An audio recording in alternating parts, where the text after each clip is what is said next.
तम साधूतम सहितम कृष्ण चैतन्य देवम श्री राधा कृष्ण पादान सहगण ललिता श्री विशाखान्वितांश। नमो विष्णुपादाय कृष्ण पृष्ठाय भूतले श्रीमद् भक्ति वेदांत स्वामी नामिने नमस्ते सारस्वते देवे गौरवाणी प्रचारिणे निर्विशेष शून्यवादी पाश्चात्य देशतारिणे। जय श्री कृष्ण चैतन्य प्रभु नित्यानंद श्री द्वैत गदाधर श्रीवासदि गौर भक्तवृंद। हरे कृष्ण कृष्ण कृष्ण हरे हरे, हरे राम राम राम हरे हरे। तो आप सभी का स्वागत है। ये भगवत गीता पे जो चर्चा है उस पे अभी थोड़ी देर में वेदांत को ज्वाइन करेंगे। तो उससे पहले जस्ट हम अभी तक जो भी हमने पढ़ा है उसको एक समरी के फॉर्म में हम समझने का प्रयास, फिर से रिकैप। ऑलरेडी आप लोग काफी समझे हैं, प्रभु जी ने अच्छे से समझाया है और आप लोग भी इंटेलिजेंट हैं, आप लोगों ने भी काफी अच्छे से समझा होगा उसको। तो जस्ट हम रिकैप करेंगे। Bhagavad Gita is song of God, भगवान का गीत है इसलिए उसका नाम भगवत गीता है। और श्रीमद भगवत गीता इसलिए है क्योंकि वो सारे ऐश्वर्य से भरा हुआ है। जो भगवत गीता का ज्ञान अपने जीवन में उतारता है, जो भगवत गीता को अपने जीवन में अपनाते हैं जो भी, वो भक्त कहलाते हैं। असल में भक्त जो है वो भगवत गीता के ज्ञान को अपने जीवन में उतारते हैं, प्रैक्टिकली अप्लाई करते हैं। और जो प्रैक्टिकली अप्लाई करते हैं वो अर्जुन के सदृश हो जाते हैं, वो फिर अर्जुन का रोल प्ले कर रहे होते हैं। और कृष्णा तो कृष्णा है ही है, भगवत गीता जो है वो कृष्ण से अभिन्न है। तो यत्र योगेश्वर कृष्ण यत्र पार्थ धनुर्धर तत्र श्री भूतिर ध्रुव नीतिर्मतिर श्री विजय भूता ध्रुव नीतिर्मतिर ममा। तो जहाँ पे अर्जुन है, जहाँ पे कृष्ण है, तो वहां पे श्री भी है, विजय भी है, और वहां पे ऑपुलेंस भी है सारा। तो हमारे जीवन में हर कुछ पॉजिटिव ही होगा जब हम भगवत गीता को, जो ये सॉन्ग ऑफ गॉड को, अपने जीवन में उतारेंगे। और ये भगवान ने गीत गाया किस लिए? जैसे एक माँ गीत गाती है बच्चे को सुलाने के लिए, सुलाने के लिए लोरी सुनाती है, या खाना खाते समय कुछ गीत सुनाती है, कहानी सुनाती है। तो ये गीत हमें भगवान ने सुनाया है जगाने के लिए। जो हम सोए हुए, जो हम जीव सोए हुए हैं, उनको जगाने के लिए ये गीत भगवान ने सुनाया। जैसे जीव जागो बोले गौरा चांदी, जैसे चैतन्य महाप्रभु भी बोलते हैं, हे जीव जाग जाओ, क्यों तुम सोए हो, माया की गोद में क्यों सोए हुए हो आप? माया की गोद इज व्हाट? माया की गोद is just like Putana's lap. Putana जब कृष्ण को अपने गोद में रखी, पूतना तो किस लिए रखी थी? माँ बन के तो आई थी, लेकिन वो विषपान कराने के लिए आई थी। तो बहुत सुंदर ऊपर से दिख रही थी और एकदम प्रेम से उसने बात किया, इतने अच्छे से प्रेम से बात किया ब्रजवासियों से कि ब्रजवासियों को लगा निश्चित ही ये जो है मेरे कृष्ण, हमारे कृष्ण के कल्याण के लिए आई है, उसका कुछ अच्छा करने के लिए आई है। और उसने जब अपने जो एक्सटर्नल एक्टिविटीज था वो तो माँ का ही था, लेकिन जो उसका अगर हम थोड़े अंदर में जाएं तो वो दूध के नाम पे विषपान कराने आई थी। तो उसी तरह से माया का जो गोद है वो हमें प्रतीत हो सकता है कि बहुत सेफ है, बहुत सिक्योर है, लेकिन वो ऐसा होता नहीं है। वो हमें अंततः प्रताड़ित करते हैं। लेकिन अगर हम कृष्ण को अपने साथ रखेंगे तो हम इस प्रताड़ना से बच जाएंगे। तो ये भगवत गीता, भगवान ने कहा हम जो जीव सोए हुए हैं माया की गोद में, उनको जगाने के लिए। और बहुत प्रेम वश होके कहा। ये भगवान का प्रेम है, एक पिता का अपने बच्चे के लिए प्रेम है, एक माँ का अपने बच्चे के लिए प्रेम है, एक प्रपिता का अपने बच्चे के लिए प्रेम है। और हो भी क्यों ना, एक नॉर्मल इस भौतिक जगत के माता पिता, उनके शरीर से कुछ प्रकट होता है एक संतान के रूप में, तो उससे कितना प्रेम करते हैं। और हमेशा उसके विषय में विचार करते रहते कि कैसे इसके जीवन को और अच्छा रखा जाए। तो जो कृष्ण, जो कि फॉल्टलेस फादर है और गुणातीत पिता है, प्रकृति के 3 गुणों के अधीन वाले माता पिता नहीं है वो, कि जैसा कठपुतली की तरह प्रकृति न चाहेगी, जब प्रकृति न चाहेगी तो एबॉर्शन भी करा देंगे, और जब प्रकृति न चाहेगी तो जन्म भी दे देंगे। ऐसे माता पिता नहीं है वो पूर्ण शुद्ध माता पिता, प्रपिता सब कुछ है हमारे। ममे वांश जीव लोके जीव भूत सनातन। तो इसलिए ये बहुत प्रेम पूर्वक भगवान ने भगवत गीता का ज्ञान दिया है अर्जुन को, out of love for his part and parcel. तो इसलिए ये बहुत ही महत्वपूर्ण है कि और अर्जुन प्रसन्न रहे, अर्जुन के जीवन में ब्लिस आए, ब्लिसफुल हो जाए अर्जुन, उसके लिए दिया। तो वो ज्ञान अर्जुन हर सोल को रिप्रेजेंट कर रहे हैं। तो उसी प्रकार से हम भी अपने जीवन में इस भगवत गीता के ज्ञान को उतारेंगे तो हम निश्चित रूप से ब्लिसफुल हो जाएंगे। और वही कृष्ण को एज इट इज रिप्रेजेंट करते हैं श्रील प्रभुपाद, और वही श्रील प्रभुपाद को एज इट इज रिप्रेजेंट कर रहे हैं हिज ग्रेस वेदांत चैतन्य प्रभु। तो हम अगर हिज ग्रेस वेदांत चैतन्य प्रभु कृष्णा बोल रहे थे, उनके एज इट इज रिप्रेजेंटेटिव जो हमारे पूर्ववर्ती आचार्य श्रील प्रभुपाद एंड जो वर्तमान आचार्य हैं, और उनको रिप्रेजेंट कर रहे हैं हिज ग्रेस वेदांत चैतन्य प्रभु। तो अगर हम वेदांत चैतन्य प्रभु के गाइडेंस में भगवद गीता का अध्ययन करेंगे और अनुशीलन करेंगे श्रद्धा के साथ, तो निश्चित रूप से हम भी अर्जुन की तरह ब्लिसफुल हो जाएंगे। तो वेदांत चंद्र प्रभु अभी प्रेजेंट है यहाँ पे। मैंने वेदांत प्रभु के प्रेजेंस में 2 शब्द बोल दिया, वो भी उसके लिए मैं क्षमा चाहता हूँ। प्रभु जी के सामने मेरे बोलने की क्या हैसियत है, कुछ भी नहीं है। तो क्षमा करिएगा प्रभु जी, मैं थोड़ा 1-2 सेकंड एक्स्ट्रा ओवरडू कर गया। सो मैं आपसे आग्रह करूंगा कि आप ही सही में क्वालिफाइड है इसको टेकअप करने के लिए। मैं तो जस्ट एक अनक्वालिफाइड होते हुए भी सेवा के रूप में कर रहा था। धन्यवाद प्रभु। अब ओवर टू यू। हरे कृष्णा। बहुत बहुत धन्यवाद रसराज प्रभु, आपको बहुत बहुत धन्यवाद। तो हमारे बीच वेदांत चैतन्य प्रभु जी हैं, ठीक है, एक बार स्वागत करते हैं हरे कृष्णा महामंत्र बोल के। हरे कृष्णा कृष्णा कृष्णा कृष्णा कृष्णा हरे हरे, हरे राम राम राम राम राम हरे हरे। भगवद गीता से 1.23 से पढ़ेंगे। Yes, okay. हरे कृष्णा, स्वागत सभी का। मंगलाचरण पढ़ के शुरू करेंगे। ओम ज्ञानतिमिरन्दस्य ज्ञानाञ्जनशलाकया चक्षुरुन्मिलितं येन तस्मै श्रीगुरवे नमः।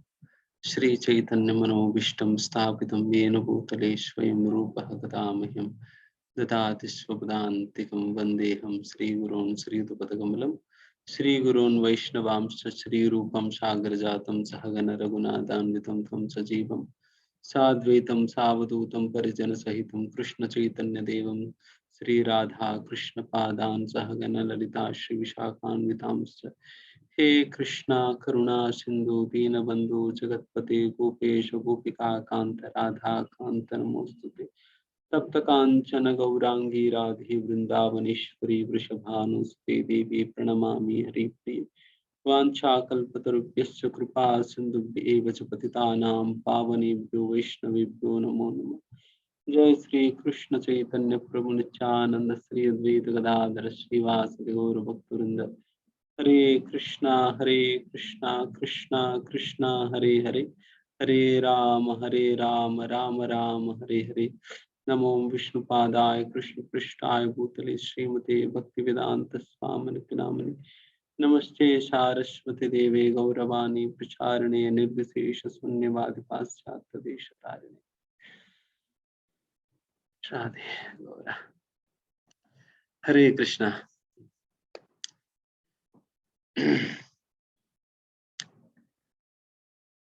आप सभी का स्वागत है। पिछली बार वैसा हमने संक्षिप्त रूप से हम भगवद गीता का हम जहाँ पर अभी है वहां तक हमने संक्षिप्त रूप में बताया ही था किस प्रकार से 6 अध्याय के अंतर्गत भगवान कर्मयोग के विषय में चर्चा करते हैं और कर्मयोग के माध्यम से व्यक्ति धीमे धीमे कैसे भक्ति योग तक पहुंच सकते हैं इसके विषय में भगवान वर्णन करते हैं। इसके पूर्व हम सबसे पहला रसराज गौर प्रभु को धन्यवाद करेंगे जो कि थोड़ी देर के लिए भी क्यों ना हो हमारा आग्रह स्वीकार करके यहाँ पर आकर थोड़ा सा समय मेकअप किए थे, बिकॉज हम गोवर्धन गए हुए थे तो वहीं से हम सीधा आ रहे हैं तो उसमें थोड़ा सा विलंब हो गया।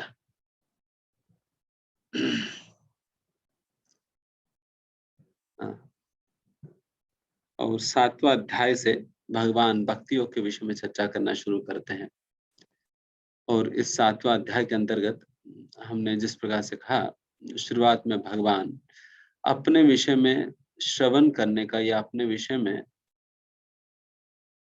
ज्ञान जानने के महत्व के विषय में भगवान स्वयं ही बताते हैं। मतलब भगवान के विषय में ज्ञान स्वीकार करने से स्वीकार करने के क्या महत्व है, इसके विषय में भगवान बताते पहले 3 श्लोकों में। फिर भगवान कहते हैं कि भगवान को जानने का मतलब क्या होता है, और इसके विषय में हमने बताया to understand that Krishna is the essence of everything and Krishna is the source of everything. Krishna सारा चीजों का स्रोत है, कृष्णा सारे चीजों का सार है। इस प्रकार से इन दोनों बातों को समझना ही कृष्ण को समझना है। एंड फिर उस दोनों एंड उसी को भगवान अनेक श्लोकों में एक्सप्लेन करते हैं। और कृष्ण को समझना क्या है बताने के उपरांत भगवान समझाते हैं कि कृष्ण को मुझे समझने से क्या प्रतिफल होनी चाहिए, what should be the result, output क्या होनी चाहिए। अगर किसी ने भगवान को समझा देन फिर क्या प्रतिफल होनी चाहिए, क्या रिजल्ट होनी चाहिए। इस विषय में भगवान कहते हैं कि जिस व्यक्ति ने भी मुझे सही प्रकार से समझा है वो मुझे समर्पित करेगा। एंड फिर भगवान को समर्पित करने में किस प्रकार से माया व्यवधान बनती है, और वैसा माया जो कि साधारण व्यक्ति भी उसे पार नहीं कर सकता है, तो वैसा माया को हम कैसे पार कर सकते हैं। तो इसके विषय में भगवान बताते हैं जो व्यक्ति मुझे समर्पित करता है वही व्यक्ति माया को पार कर सकता है। तो इस प्रकार से भगवान समर्पण के विषय में अनेक बातें कहते हैं। और जब वही लोग जो भगवान को समर्पित करते हैं वही लोग जब माया को पार कर पाते हैं करके जब कहा जा रहे हैं, देन सभी लोग भगवान को समर्पित क्यों नहीं करते हैं। तो इसके विषय में फिर आगे भगवान चर्चा करते हैं कि कई लोग जो है देवी देवताओं को समर्पित कर देते हैं और कुछ लोग निराकार ब्रह्म के पास चले जाते हैं। एंड फिर देवी देवताओं के पास कौन किस प्रकार के लोग जाते हैं, किस प्रकार के लोग या कौन लोग जो है इस प्रकार से निराकार ब्रह्म के पास जाते हैं। तो इसके विषय में हम चर्चा कर रहे थे। पिछला हफ्ता हमने ये चर्चा किया जो 4 प्रकार के लोग जो भगवान को समर्पित करते हैं, जो 4 प्रकार के लोग जो भगवान को समर्पित नहीं करते हैं, और फिर उसके उपरांत भगवान चर्चा कर रहे हैं कि इन दोनों के बीच में जो भगवान को समर्पित कर रहे हैं, जो भगवान को समर्पित नहीं कर रहे हैं, उन दोनों के बीच में वो लोग हैं जो कि समर्पित करते हैं बट भगवान को नहीं, वो देवी देवताओं को समर्पित करते हैं। वो ऐसा लोगों के विषय में भगवान यहाँ पर चर्चा करते हैं। एंड फिर इस संदर्भ में हमने बताया कौन सा लोग जो है देवी देवताओं को समर्पित करते हैं, उसके विषय में बताया कि जिनकी मन जो है कामुक इच्छाओं से भरा है, वही लोग देवी देवताओं के पूजा आराधना के प्रति आकर्षित होते हैं। क्यों आकर्षित होते हैं? क्योंकि वहां पर काम जल्दी निकल जाता है। क्योंकि गवर्नमेंट ऑफिसेज में होता है ना, टेबल के ऊपर से पैसे देंगे तो थोड़ा समय लगता है, नीचे से पैसे देंगे तो जल्दी निकल जाता है काम। तो फिर ये टेबल के नीचे से काम पैसे देने के बराबर है। तभी भगवान कहते हैं बेटा ये तो इलीगल है, अविधि पूर्वकम, ये पूजा इलीगल है, अविधि पूर्वकम। क्योंकि क्या कर रहे हो तुम? रिश्वत दे रहे हैं, पीछे से दे रहे हैं, नीचे से। तो ध्यान रखना करके भगवान बता रहे हैं यहाँ पर। तो ये चीज होने के उपरांत भगवान अभी देवी देवताओं को पूजा करने वालों के विषय में भगवान कहते हैं कि तो अल्प मेधसा, बहुत ही कम बुद्धि वाले हैं, बहुत छोटे बुद्धि के हैं। एंड अभी भगवान इस हफ्ते ये चर्चा करने वाले हैं, उन लोगों के विषय में चर्चा करेंगे जो कि निराकार ब्रह्म को समर्पित करते हैं। ठीक है, अभी वो वहां से हम शुरू करेंगे। 7.23 से शुरुआत करनी है या? यस प्रभु, 7.23। अच्छा। अंतवत्तु फलं तेषां तद्भवति अल्पमेधसां, देवान् देवयजो यान्ति मद्भक्ता यान्ति मामपि। हरे कृष्ण। डोला माता ji, are you going to read? Okay प्रभु जी, हरे कृष्णा।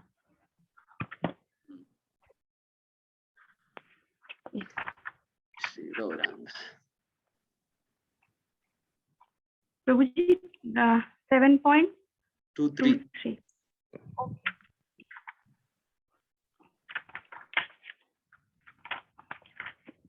हरे कृष्ण। अल्प बुद्धि वाले व्यक्ति देवताओं की पूजा करते हैं और उन्हें प्राप्त होने वाले फल सीमित तथा क्षणिक होते हैं। देवताओं की पूजा करने वाले देवलोक को जाते हैं, किंतु मेरे भक्त अंततः मेरे परम धाम को प्राप्त होते हैं। तो यहाँ पर एक बहुत ही महत्वपूर्ण बात ये है कि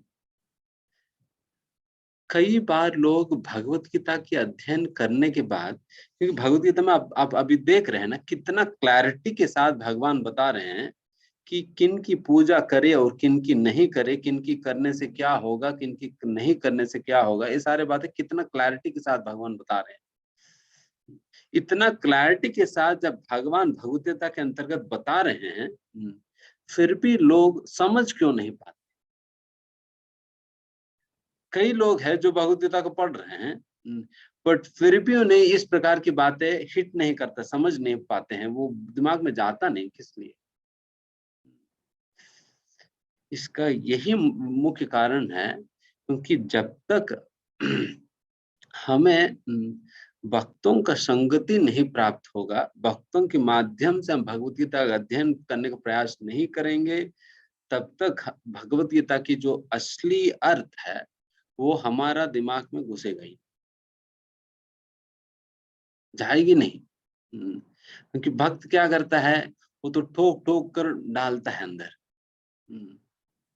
तो एक बार ठोका तो फिर गया नहीं, थोड़ा कंक्रीट है तो गया नहीं दिमाग में, तो फिर दोबारा ठोका, अगर उससे भी गया नहीं तो फिर ड्रिलिंग मशीन लाएगा, फिर ड्रिलिंग मशीन लगाकर फिर कैसे भी क्यों ना हो फिर वो दिमाग के अंदर डाल देगा, चाहे व्यक्ति का कितना भी कंक्रीट ब्रेन क्यों ना हो। तो इस प्रकार मतलब जब तक भक्तों की सहायता हमें नहीं मिलेगी तब तक व्यक्ति समझ नहीं पाएगा। एंड उस प्रकार से हम सभी लोगों को श्रील प्रभुपाद जी की सहायता में प्राप्त हो रही है, क्योंकि उन्हीं का ही तात्पर्यों के माध्यम से, उन्हीं का तात्पर्यों का आधार पे हम ये सारा चर्चा कर रहे हैं। तो प्रभुपाद जी को ही सारा श्रेय जाते हैं, जिनकी वजह से हम सभी इस प्रकार से भगवद गीता को सही प्रकार से, सही भाव से समझने का हम प्रयास कर रहे हैं। एंड यहाँ पर जैसे कहा जा रहा है अंतमत्तु फलम तेषाम, तेषाम मतलब अभी तक किन के विषय में चर्चा की गई है, देवताओं के विषय में चर्चा की है। तेषाम उन लोगों को, किन लोगों को, देवी देवताओं का, देवी देवताओं के द्वारा दी गई जो फल है वो अंतवत्तु, अंतवत्तु मतलब वो उसका अंत हो जाता है थोड़ी देर बाद, वो हमेशा के लिए नहीं रह पाएगी। क्यों नहीं रह पाएगी? बेचारे जिन्होंने दिया है वही शाश्वत रूप से रह नहीं पाएगा, उन्हीं का ही टिकट कंफर्म नहीं है तो हमारा टिकट क्या कंफर्म करेंगे? उन्हीं को ही परमानेंट सीट नहीं मिला तो हमें क्या परमानेंट चीजें दे पाएंगे ना, तो दे नहीं सकेंगे, उनकी क्षमता ही नहीं उस प्रकार से देने की, किसी भी प्रकार कोई भी परमानेंट चीज वो दे नहीं पाएंगे। देंगे जो कि तत्काल मतलब कुछ समय तक जो रहता है उसी प्रकार की चीजें हमें दे सकते हैं, बस परमानेंट वाला चीजें तो कभी भी कोई देवी देवता दे नहीं सकेंगे। जैसे उदाहरण के लिए मुक्ति, मुक्ति जैसे चीज तो फिर कोई नहीं दे पाएगा, उस प्रकार की जो परमानेंट चीज है वो कोई नहीं दे पाएंगे। उनके द्वारा जो भी दिया हुआ फल है वो हालांकि भगवान ही दे रहे हो देवी देवताओं के द्वारा, बट वो भी टेम्पररी है। फिर भगवान कहते तद भवति अल्पमेधसाम, एंड उस प्रकार से वैसा देवी देवताओं की आराधना में अल्पमेधसाम, अल्प मतलब बहुत छोटे, मेधा मतलब बुद्धि, बहुत छोटे बुद्धि वाले जो है इस प्रकार से देवी देवताओं की पूजा में लगते हैं। एंड वही दूसरी ओर श्रीमद् भागवतम के अंतर्गत इस प्रकार से कहा जाता है कि यज्ञेर संकीर्तन प्रायर यजंति ही सुमेधसः, सुमेधसः मतलब मेधा मतलब बहुत इंटेलिजेंट, सुमेधा मतलब एक्सट्रीमली इंटेलिजेंट है, एक्सट्रीमली इंटेलिजेंट बहुत ज्यादा बुद्धिमान लोग है। वो लोग क्या करते हैं, यज्ञ संकीर्तन प्राय, वो लोग संकीर्तन यज्ञ के माध्यम से भगवान की पूजा करते हैं। संकीर्तन के माध्यम से जो भगवान की आराधना उपासना भक्ति करते हैं वो सबसे बुद्धिमान लोग हैं। करके यहाँ पर बताए जा रहे हैं। और यहाँ पर अल्पमेधसा शब्द उपयोग किया जा रहा है, बिल्कुल ऑपोजिट वर्ड्स है, अल्पमेधसा और सुमेधा। एंड अभी आएगी अबुद्धया। अबुद्धि में बुद्धि ही नहीं विचारण में, उनको वो डिलीट हो गया, बुद्धि है नहीं। तो वो कौन है बुद्धि जिनकी डिलीट हो गया, वो अभी पता चलेगा। एंड देवान देव यजो यान्ति मद भक्ता यान्ति माम अपि। जो देवी देवताओं का पूजा करते हैं वो लोग देवी देवताओं के पास जाएंगे। देवान यान्ति, देवी देवताओं के पास जाएगा वो व्यक्ति जो कि देवी देवताओं को पूजा कर रहे हैं, एंड मेरी पूजा करेगा, देन फिर वही व्यक्ति मेरे पास आएगा। एज सिंपल एज दैट कि जहां का टिकट आप लोगे वही पहुंचोगे। अगर मुंबई का टिकट लेकर मुंबई का ट्रेन आपने पकड़ा तो मुंबई पहुंचेंगे, अगर दिल्ली का टिकट लेकर दिल्ली का ट्रेन पकड़ेंगे तो दिल्ली पहुंचेंगे। कई बार कोई मूर्ख लोग होते हैं जिन्हें कुछ पता नहीं हो, तो फिर वो लोग क्या करते, बस चढ़ गया, देन फिर अगर कंडक्टर आकर पूछता है देखो टिकट लेना है, बताओ कहाँ जाना है, क्यों पूछे, अरे मैं क्यों बताऊं तुम्हें, टिकट दो ना, तुम्हारी काम है टिकट देने का, टिकट दे दो बस, मैं नहीं बताऊंगा कहाँ जाना है, बताओगे तब तो टिकट मिलेगी। वो कहता है मैं बताऊंगी नहीं, मैं कहाँ जाऊंगा। वैसे कंफ्यूज लोग हैं, उसी प्रकार के लोग हैं ये लोग, उन्हें पता ही नहीं होता कहाँ जाना है। उस प्रकार से इस श्लोका में ये सारे चर्चा होती है। देन फिर आगे बढ़ते हैं। अव्यक्तम व्यक्तिमापन्नम मन्यते माम बुद्धयः परम भावमजानन्तो मम अव्ययमनुत्तमम्। बुद्धिहीन मनुष्य मुझको ठीक से न जानने के कारण सोचते हैं कि मैं पहले निराकार था और अब मैंने इस स्वरूप को धारण किया है। वे अपने अल्प ज्ञान के कारण मेरी अविनाशी तथा सर्वोच्च प्रकृति को नहीं जान पाते।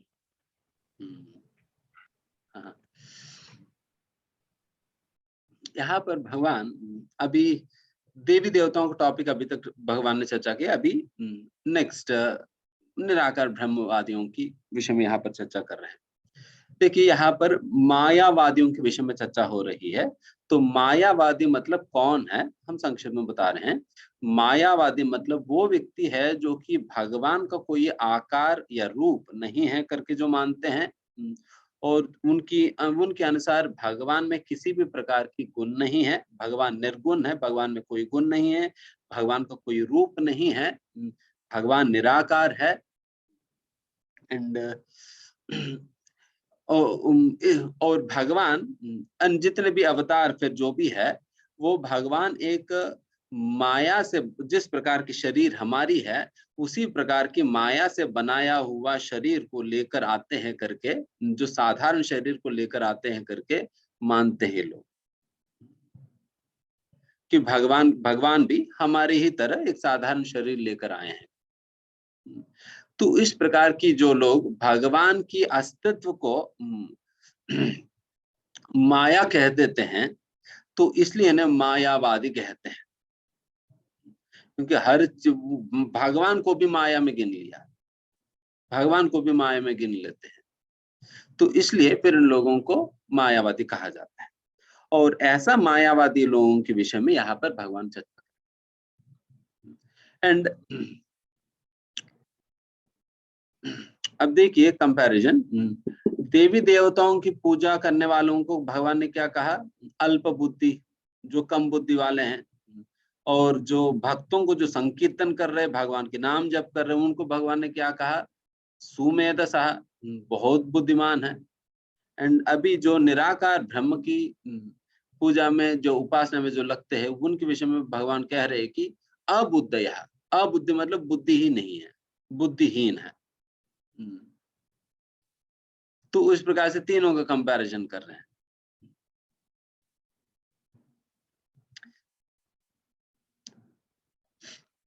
एंड इसमें भगवान कहते हैं अव्यक्तम व्यक्तिमापन्नम। अव्यक्तम मतलब अनमैनिफेस्टेड।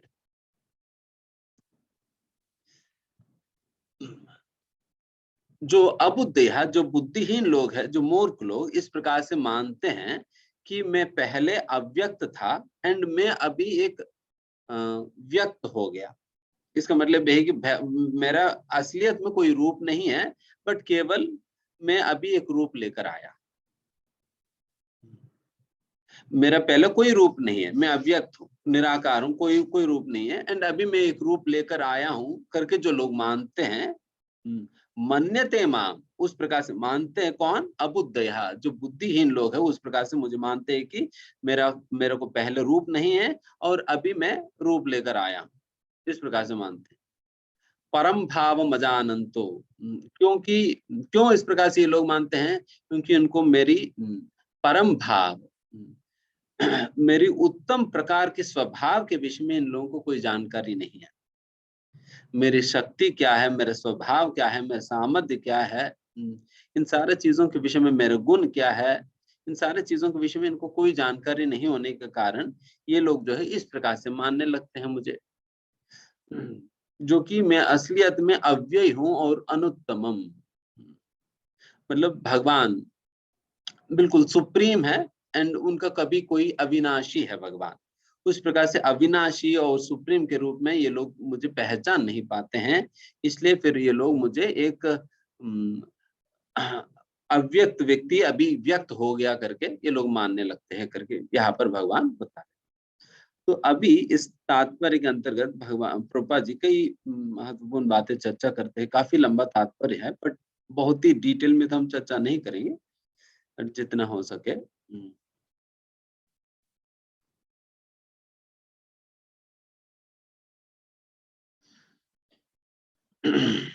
एंड यहाँ पर अब देखिए,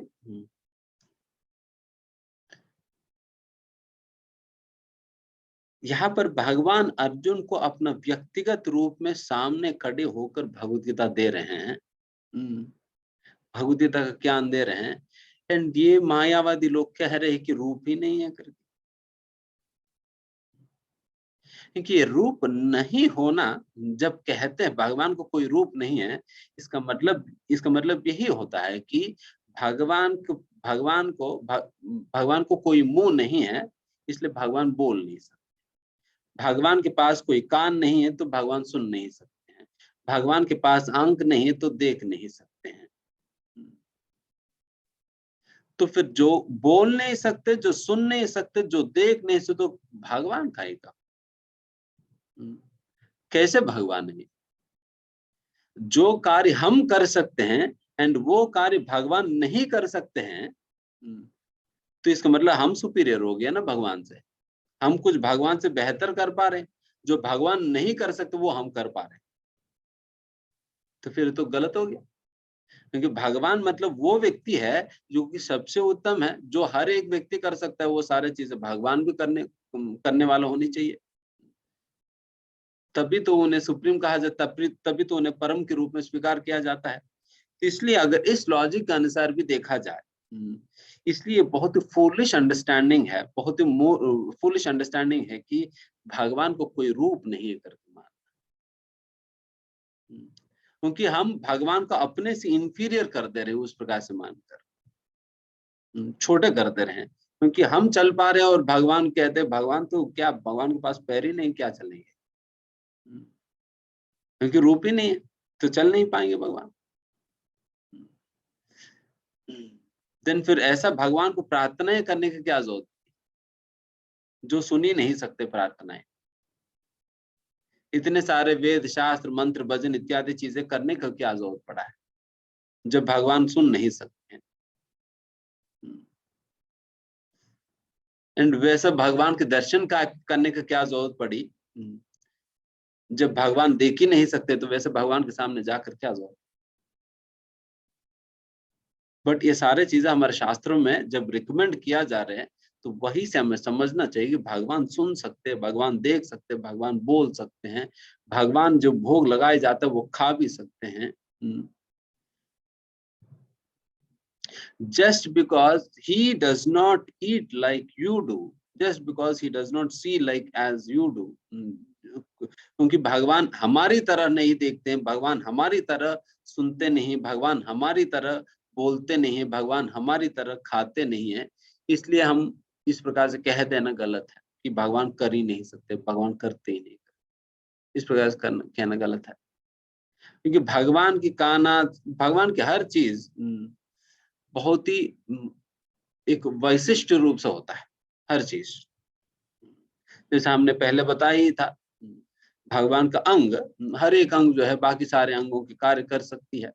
अंगानी यस्य सकल इंद्रिय वृत्ति मनती, सकल इंद्रिय वृत्ति, सारा इंद्रियों का वृत्ति, सारे इंद्रियों के कार्यों को करने की क्षमता अंगानी यस्य, हर एक इंद्रिय के अंतर्गत है। इसका मतलब भगवान कानों से बोल भी सकते हैं, सुन भी सकते हैं। हम केवल क्या कर सकते हैं, हम केवल सुनेंगे बस, वो भी आधा अधूरा है, वो भी आधा अधूरा सुनाई पड़ता है। थोड़ा बहुत मन इधर उधर हो गया तो देन फिर कुछ प्रभु जी क्या क्या बोला आपने, फिर उतना भी नहीं होता। बट वही भगवान तो सुन भी सकते, बोल सकते, कानों से देख सकते, सब कुछ कर सकते भगवान कानों से। तो ये भगवान की अंगों की क्षमता है। तो इसलिए भगवान का रूप है, बट भगवान का रूप हमारी तरह नहीं है। भगवान को कान है बट हमारी तरह कान नहीं है। भगवान को नाक है, आंख है, सब कुछ है, बट हमारी तरफ नहीं है। बस इस बात को हमें समझना है। ये भी लोग मान भी कैसे सकते इस प्रकार से कि जब हमें रूप है, जब हमें रूप है और फिर इसमें भी इनका सुंदर रूप है, ये और सुंदर है, ऐसा ऐसा कर ग्रेडेशंस होते हैं, देन भगवान को कोई रूप नहीं होना, रूप विहीन कैसे हो सकते हैं? तो इसका मतलब हमारे पास जो है भगवान के पास नहीं है, हमसे हीन हो गया भगवान इस केस में, अगर उस प्रकार से देखा। मेरे पास रूप है बट भगवान के पास नहीं है, तो इसका मतलब भगवान मेरे से छोटे कम है, तो ये तो संभव ही नहीं है इस प्रकार के अंडरस्टैंड, इसलिए ये गलत है। इसलिए भगवान कह रहे हैं कि अगर देखिए आपको अगर कोई कहे कि तुम अंधे हो क्या, दिखता नहीं है तुम्हें, बुरा लगता है ना। अरे तुम बहरे हो, कुछ सुनाई नहीं पर तो बोल नहीं सकते तुम, इस प्रकार से कोई कहे तो ये तो गाली हो गया ना। तो उसी प्रकार से ये लोग जो मायावादी लोग जब इस प्रकार से कह रहे हैं कि भगवान का कोई रूप नहीं है, ये एक प्रकार की गाली है, भगवान को दे रहे हैं, भगवान की निंदा कर रहे हैं। इसलिए श्री चैतन्य महाप्रभु कहा करते थे, मायावादी कृष्ण अपराधी। मायावादी कृष्ण अपराधी, जो मायावाद के सिद्धांतों को जो अपना रहे हैं, जो उसके सिद्धांतों के ऊपर विश्वास रख रहे हैं, वो भगवान श्री कृष्ण के चरणों पे वो अपराध कर रहे हैं। इसलिए महाप्रभु इस प्रकार से कहते हैं, अगर जिन्हें भी अगर अच्छा से भक्ति करनी है, महाप्रभु कहते हैं कि ध्यान से सुनिए, महाप्रभु कहते हैं, मायावाद भाष सुनिले होइले सर्वनाश। अगर कोई मायावाद के द्वारा दी गई भाषण को या प्रवचन को सुनेगा या पढ़ेगा, उनकी सर्वनाश होगा, उनकी सर्वनाश होगा। क्यों? उनकी वैसा एक्सप्लेनेशंस को पढ़ने पे क्या होगा, आप भी अपराध करने लगोगे भगवान के चरणों में, हम भी अपराध करने लग जाएंगे। एंड कई बार वो लोग इतने लॉजिकली चीजों को प्रेजेंट करने जब लगते हैं, कभी कभी लोगों की दिमाग घूम जाता है एंड फिर सोचने लगते हैं कि अरे सही बोल रहे। अगर सही बोल रहे करके जब लगने लगी, इसका मतलब गया हुआ, तो फिर कचरा घुस गई अंदर। एंड ऐसा अवस्था में व्यक्ति को पुनः भक्ति की पद पर आने के लिए, अगर व्यक्ति एक बार मायावाद बनने के बाद भक्ति पे आने के लिए ऑलमोस्ट इम्पॉसिबल हो जाता है, ऑलमोस्ट इम्पॉसिबल हो जाता है। जब तक व्यक्ति को शुद्ध भक्तों की संगति प्राप्त नहीं होगी, शुद्ध भक्तों की कृपा उनके ऊपर नहीं होगी, तब तक बहुत बहुत मुश्किल हो जाते हैं उन्हें उनको वापस आने, उनको भक्ति की पद पर आने के लिए। इसलिए गलती से भी हमें इस पद पर हमें फिसलना नहीं चाहिए। एंड इसमें एक बहुत ही महत्वपूर्ण बात यह है कि आज के समय पे 99.99% लोग इसी प्रकार के मायावाद सिद्धांतों का ही अभ्यास कर रहे हैं, पालन कर रहे हैं, स्वीकार कर रहे हैं। 99.9% लोग, बहुत बहुत विरला ही कोई है जो कि असलियत में भगवान के स्वरूप के विषय में, गुणों के विषय में, भगवान की लीलाओं के विषय में यथारूप समझ पाता है। तो इसका मतलब इस प्रकार की जो इस प्रकार की हमें प्रदूषित या दूषित करने वाले संगति हमारी चारों ओर है, हर जगह इस प्रकार से फैला हुआ है। देखिए, जैसे उदाहरण के लिए समझ ही नहीं आता, जैसे उदाहरण के लिए मैं बता रहा हूँ, कई ऐसा प्रवक्ता होंगे जो कि इस प्रकार बताएं, अरे कोई भी देवी देवता को पूजा क्या दिक्कत है, आपको गणेश जी में मन लगता है, गणेश जी को पूजा कर लो, दुर्गा जी पे लगता है, मैया के पास चले जाओ, खिलाएगी पिलाएगी सब कुछ कराएगी। और तुम्हें अगर कौन है जो भी तुम्हें अगर शिव जी अच्छा लगता है, शिव जी के पास जाओ। फिर जिन जहां पर तुम्हारी मन लगता है वहां चले जाओ, कोई दिक्कत नहीं कर। सभी लोग समान ही हैं, एक ही बात है, किसी का भी पूजा करो, एक ही बात है। तो इस प्रकार के सिद्धांत, इस प्रकार के अंडरस्टैंडिंग की रूट या उसकी फाउंडेशन कहाँ पर है, ये मायावाद सिद्धांत में। तो इसलिए ये भी एक कैटेगरी है मायावाद के अंतर्गत, जो लोग जो इस प्रकार के अंडरस्टैंडिंग जो कैरी करते हैं, ये भी एक कैटेगरी है मायावाद के अंतर्गत। क्योंकि मायावाद अंडरस्टैंडिंग के कारण ही इस प्रकार की वो लोग निष्कर्ष निकाल रहे, किसी का भी पूजा करो कोई दिक्कत नहीं, एक ही बात है। एंड आप देखिए भारत के अंतर्गत भी मैक्सिमम लोग इसी प्रकार की धारणा वाले हैं। किसी और की बात क्या कहा जाए, हम सभी क्या है बताइए, हम सभी का भी यही अंडरस्टैंडिंग था ना अभी तक। तो अभी जब हम भक्तों से जुड़े हैं, प्रभुपाद जी को पुस्तकें पढ़ रहे हैं, थोड़ा बुद्धि आ रही है, समझ आ रहे हैं, अच्छा ये क्या है क्या नहीं है। बट उसके पहले तक भी हमें यही करते थे ना। इतना आप लोगों के विषय में क्या कहना, मैं खुद भी तो यही करता था, हम भी यही करते थे। हम मंगलवार को हनुमान जी, और फिर सोमवार को शिव जी, मंगलवार को हनुमान जी हो गया, फिर बुधवार को विष्णु जी हो गया, फिर गुरुवार को साईं बाबा के पास भी जाते थे हम, एंड फिर शुक्रवार को लक्ष्मी जी को पकड़ लेते थे, एंड सभी का मंत्र रट लेते थे, बहुत सुनाते थे उन्हें, क्योंकि यही तो हमें सिखाई गई, यही तो बताई गई थी, कुछ अंडरस्टैंडिंग नहीं है।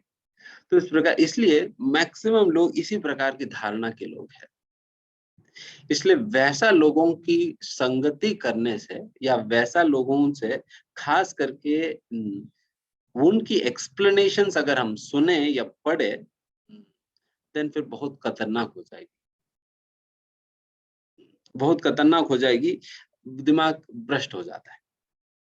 इसलिए हम बार बार इसलिए कहते हैं कि हमें जो प्रामाणिक सोर्सेस के अलावा, जैसे इंटरनेट पे, टीवी में, चैनल्स पे, ये सारे इधर उधर की प्रवचन इत्यादि इत्यादि चीजें जो आ रहे हैं, वो नहीं सुनना चाहिए। हम क्यों ओपनली इस प्रकार से कह रहे हैं? क्योंकि मतलब ये नहीं कह रहे कि वहां पर सब कुछ ही गलत है करके। हो सकता है कि कोई कोई प्रामाणिक व्यक्ति का भी टेलीकास्ट हो जाए, बट सबसे पहला वो प्रामाणिक व्यक्ति है या नहीं आप पहचान पाओगे क्या? पहचान ही नहीं पाते हैं ना हम कि वो प्रामाणिक व्यक्ति है या नहीं। तो इसलिए हमें सबसे पहले समझना होगा क्या प्रामाणिक चीज है और क्या नहीं। जब इस प्रकार से आप प्रभुपाद जी पुस्तकों का अध्ययन करोगे और इस प्रकार के डिस्कशंस वगैरह में भाग लेकर आप सुनेंगे, देन फिर धीमे धीमे हमारी अंडरस्टैंडिंग डेवलप होगी क्या सही है क्या गलत है। देन आपके अंदर विवेक शक्ति आएगी, क्या प्रामाणिक है क्या प्रामाणिक नहीं है ना। इसलिए हम बात इस प्रकार से कह रहे हैं। तो इसलिए हम ये बात क्लियर कर रहे हैं, बिकॉज ऐसा नहीं कि केवल शुद्ध भक्त इस्कॉन में ही पैदा होते हैं, इस्कॉन के अलावा बाकी सभी अभक्त है, कोई भक्ति नहीं कर रहा। तो ये अंडरस्टैंडिंग नहीं, ये भाव नहीं, ये भाव नहीं है। क्योंकि भक्त तो कहीं भी हो सकते हैं, कहीं भी हो सकते हैं। जरूरत नहीं कि अल्टीमेटली जिनके अंदर भगवान के प्रति स्वच्छ प्रेम है, चाहे वो यहाँ हो चाहे वहां हो, कहीं भी क्यों ना हो, he is a devotee of the Lord, भगवान के भक्त है। बट कम से कम जब आप जहां पर हमें कॉन्फिडेंस है, विश्वास है कि सही चीजें सिखा रहे हैं, देन फिर वहां पर पहले समझे तो सही कि सही क्या है, देन हम सही चीजों को आइडेंटिफाई करने की क्षमता हमारी अंदर आएगी, सही चीजों को आइडेंटिफाई करने की क्षमता हमारी अंदर आएगी। वही बात हम कह रहे हैं। तो इस प्रकार से इस श्लोका में बहुत ही सुंदर प्रकार से भगवान वर्णन करते हैं। एंड इस दौरान श्रील प्रभुपाद जी तात्पर्य के अंतर्गत यमुनाचार्य, जो कि श्रील रामानुजा श्री वैष्णव सांप्रदाय के अंतर्गत, जो 4 प्रामाणिक संप्रदायों के विषय में हमने जो पहले बताया है, 4 प्रामाणिक संप्रदाय तो आप जानते ही होंगे, ब्रह्म संप्रदाय, रुद्र संप्रदाय, श्री संप्रदाय और कुमार संप्रदाय। तो ये 4 प्रामाणिक संप्रदायों के अंतर्गत श्री संप्रदाय भी एक है। जैसा इस्कॉन कौन से संप्रदाय में आता है? वो ब्रह्म संप्रदाय में आता है। और उस प्रकार से श्री संप्रदाय भी एक संप्रदाय है जो कि दक्षिण भारत में ज्यादातर आपको प्राप्त होती है, जैसा तिरुपति मंदिर हो या श्रीरंगम मंदिर वहां पर। एंड वैसा श्री संप्रदाय के अंतर्गत प्रमुख आचार्य है रामानुजाचार्य और उनके गुरु यमुनाचार्य। और यमुनाचार्य इस प्रकार से इस श्लोक मतलब इसी श्लोका से संबंधित एक बात इस प्रकार से कहते हैं कि देखिए भगवान, यमुनाचार्य इस प्रकार से भगवान से ये बात कह रहे हैं, माय डियर लॉर्ड भगवान, हे मेरे प्रिय भगवान, आपके भक्त व्यासदेव, नारद इत्यादि भक्तों ने आपकी व्यक्तित्व को ही स्वीकार किए थे। एंड जो भी लोग असलियत में वेद शास्त्रों का अध्ययन ठीक प्रकार से करता है, तो उन्हें आपके गुणों के विषय में और आपके रूप के विषय में, आपके कार्यों के विषय में सही प्रकार से समझ आता है। बट वो लोग जो कि रजो और तमो गुण में हैं, जो आसुरी स्वभाव के हैं, जो अभक्त है, उन्हें कभी भी आप समझ नहीं आते। वो कभी भी आपको समझ नहीं पाएंगे। वो चाहे वेदांत के अंतर्गत, संस्कृत के अंतर्गत कितने भी बड़ा पंडित भी क्यों ना हो, बहुत ही अनर्गल रूप से श्लोकों का उच्चारण कर रहे हैं, बहुत ही अनर्गल रूप से शास्त्रों को कोट कर पा रहे हैं, बट फिर भी आप उन्हें समझ नहीं आते। क्योंकि भगवान जो है केवल और केवल भक्ति के द्वारा ही भगवान समझ आते हैं। क्योंकि भगवान भगवत तक 14 अध्याय में भगवान कहा ही है ना अर्जुन को भगवान ने क्या कहा, अर्जुन मैं तुम्हें ये ज्ञान क्यों दे रहा हूं? क्योंकि आप मेरे भक्त हो और आप मेरे सखा हो, इसलिए मैं आपको ये ज्ञान दे रहा हूं। क्योंकि बाकी लोगों को दूंगा भी फिर समझ नहीं पाएंगे लोग, इसलिए मैं आपको चुनकर आपको ये ज्ञान दे रहा हूं। उसी प्रकार से उसी क्वालिफिकेशन के आधार पर अगर देखा जाए, केवल भक्ति एक व्यक्ति जो कि भगवान समझ, इस बात को भगवान भगवद गीता के अंतर्गत बार बार दोहराते हैं। जैसे 18 अध्याय के अंतर्गत भी भगवान कहते हैं ततो मां तत्वतो ज्ञात्वा भक्त्या माम अभिजानाति ततो मां तत्व। वहां पर भगवान कहते हैं केवल भक्ति के माध्यम से व्यक्ति मुझे जान पाता है। उस प्रकार से अनेकों बार भगवान इस बात को एम्फसाइज करते हैं कि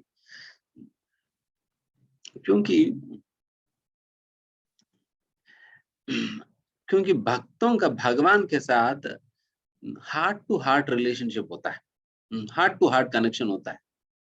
उस प्रकार की हार्ट टू हार्ट कनेक्शन होने के कारण आप सामने वाला व्यक्ति को समझ पाओगे। अगर जब तक उस प्रकार के हार्ट टू हार्ट कनेक्शन होता नहीं किसी के साथ, देन आप समझ भी कैसे पाओगे, है ना। जैसे उदाहरण के लिए आप अपने परिवार के अंतर्गत जो लोग हैं उनके विषय में आप अच्छा से जानते हो, बिकॉज उन लोगों की आप सेवा कर रहे हो, उनके साथ आपके रेगुलर डीलिंग्स हो रहे हैं और उनके साथ एक हार्ट टू हार्ट कनेक्शन है आपकी। उनकी क्या रुचि है, क्या रुचि नहीं, आप सब कुछ जानते हो। जैसे उदाहरण के लिए वो किस समय क्या गाते हैं और क्या उनको अच्छा लगता है, क्या अच्छा नहीं लगता, उनको आपको कुछ बिल्कुल क्लियरली पता है। आपको ये पता है कि वो अचार खाएगा, अचार नहीं खाएगा, तो ये आपको पता है सारा चीजें, बिकॉज आप उनके विषय में जानते हैं, या मतलब उस प्रकार के रिलेशनशिप है आपको। उसी प्रकार से भक्तों का भगवान के साथ उस प्रकार के संबंध होने के कारण भगवान के विषय में सारी चीजें पता हो पाता है, समझ पाते हैं व्यक्ति को। बाकी जो लोग पुस्तक में ही बार बार रट्टा मार रहे हैं, केवल वेदांतों की चर्चा करते करते ही, तो उन्हें क्या समझ आएगी, उनको समझ नहीं आएगी।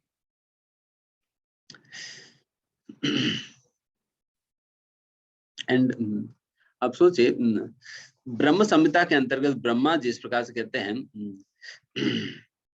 वेदेश्च दुर्लभम अधुर्लभम आत्मभक्तो, वेदेश्च दुर्लभम, वेदों के लिए भी दुर्लभ है भगवान। आप सोचो कि अगर वेदों के लिए दुर्लभ है भगवान, और वैसा भगवान वेदों के अध्ययन करने वालों को कैसे मिलेगा। वेदों के लिए ही मिल नहीं पा रहे हैं, तो वेदों के अध्ययन करने वालों को कैसे मिल पाएंगे। फिर दूसरा, फिर नेक्स्ट क्या है, अधुर्लभम आत्मभक्तो, मैं अधुर्लभ हूं, मतलब दुर्लभ की ऑपोजिट है, बहुत आसान। किनके लिए? आत्मभक्तों, मेरी भक्तों के लिए मैं बहुत आसान। वही बात भगवान गीता में भी कहते, तस्याहम सुलभ पार्था, तस्या अहम सुलभ पार्था। तस्या मतलब उन लोगों के लिए, सुलभ में बहुत सुलभ रूप से, पार्था में बहुत अहम मतलब मैं, पार्था मतलब पार्थ, हे अर्जुन, हे अर्जुन मैं उन लोगों के लिए सुलभ। कौन? भक्तों के लिए मैं बहुत सुलभ रूप से मैं प्राप्त। तो ये है भक्तों की विशेषता, जो ब्रह्म संहिता में भी ये श्लोक भी प्रभुपाद जी तात्पर्य के अंतर्गत कोट करते हैं।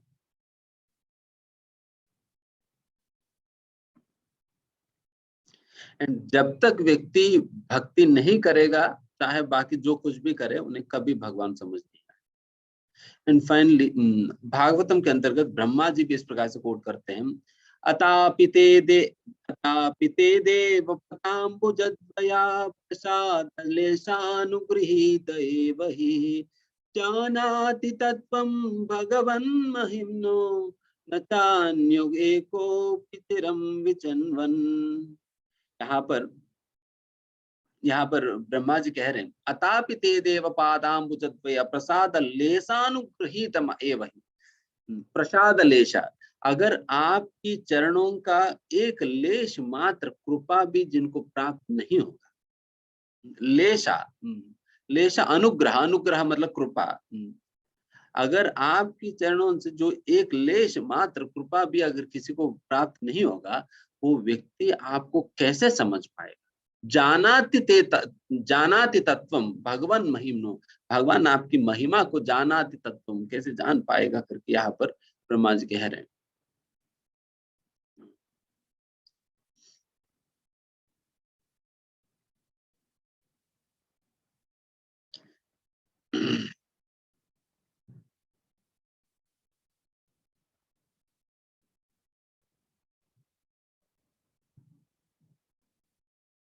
एंड यहाँ तक भी ये भी हमेशा याद रखना है कि देवी देवताओं का जो रूप है, मतलब वो भी उन्हें भी ये नहीं कहा जा सकते वो लोग भी, उनका भी कोई रूप नहीं है,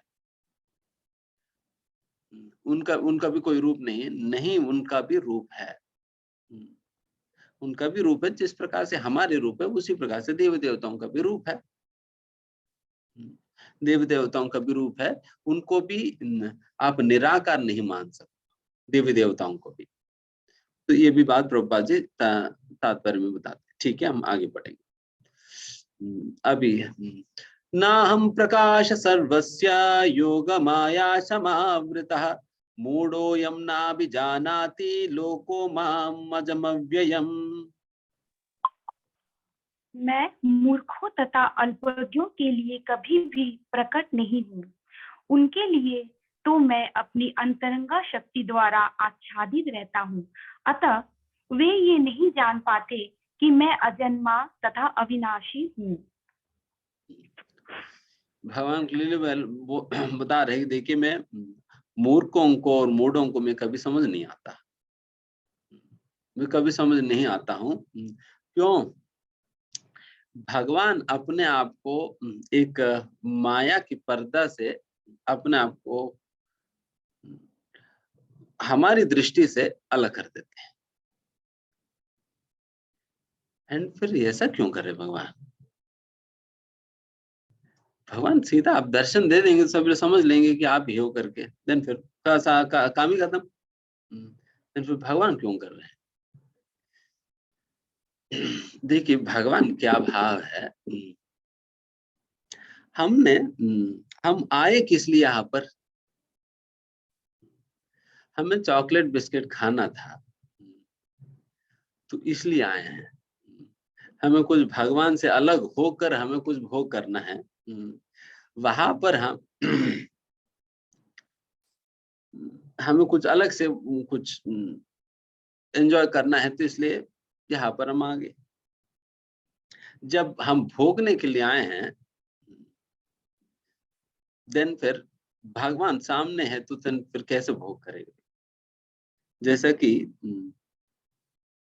अगर मानो आप घर के मालिक हो, क्या कभी आपके घर के काम वाली आपके सामने फ्रिज से जूस निकाल के सोफा में बैठकर टीवी देखते हुए एसी ऑन करके बैठकर जूस पिएगी? नहीं पिएगी ना, नहीं पी पाएगी, है ना। जैसा काम वाले को पता चले ये तो एंटर कर रहे हैं, अरे गाड़ी आगे, गाड़ी का साउंड आए तो फिर तुरंत उन्हें पता चल जाएगी, अरे हाँ ये दिन से सारा बंद कर देगी, टीवी बंद कर दिए, एसी बंद कर दिए, सारा बंद कर दिया, सारा सेटअप कर दिया ताकि पता ना चले कि मैं क्या कर रही हूँ। फिर नीचे बैठ जाएगी, अभी तो सोफा में बैठ रही थी, अभी नीचे बैठ जाएगी, because she can not enjoy, वो एंजॉय नहीं कर सकती है भगवान, मतलब जो मालिक के सामने। तो इसलिए भगवान भी ठीक है बेटा, तुम्हें एंजॉय करना है ना, तो एंजॉय करो, मैं छुप जाता हूँ। तो भगवान छुप गए ताकि डर के मारे हमारी भोग में कोई बाधा ना आए। ठीक है, तुम जिस काम के लिए आए हो भोग करने के लिए, अब भोग करो, फिर मैं छुप जाता हूँ। समझ में आ रहे सभी को? So this is how it happens. तो इस प्रकार से भगवान यहाँ पे जब कह रहे योग माया समावृता, भगवान ना हम प्रकाश सर्वस्या, मैं अपने आप को सभी लोगों को प्रकाशित नहीं करता हूँ, मैं अपने दर्शन सभी लोगों को नहीं देता हूँ।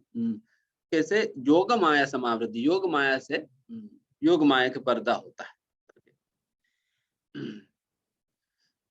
प्रभुपाद जी इस तात्पर्य के अंतर्गत एक विशेष बात सामने ले आते हैं कि जब भगवान कृष्ण प्रकट रूप से यहाँ पर थे भी, वो समय भी तो कई लोग भगवान को देख तो रहे थे, बट भगवान कृष्ण को भगवान के रूप में पहचानने वाले बहुत ही गिने चुने लोग।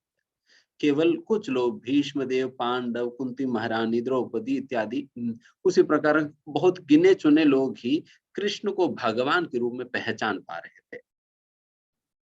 बाकी सभी लोगों को कृष्ण का वैसा देख तो पा रहे हैं, बट उन्हें भगवान के रूप में वो पहचान नहीं पा रहे हैं। इसलिए उस जो हम जब पहचान नहीं पाते हैं, उस प्रकार वो संदर्भ में देखने का फायदा क्या रहा? देखने को ज्यादा कोई फायदा नहीं होता।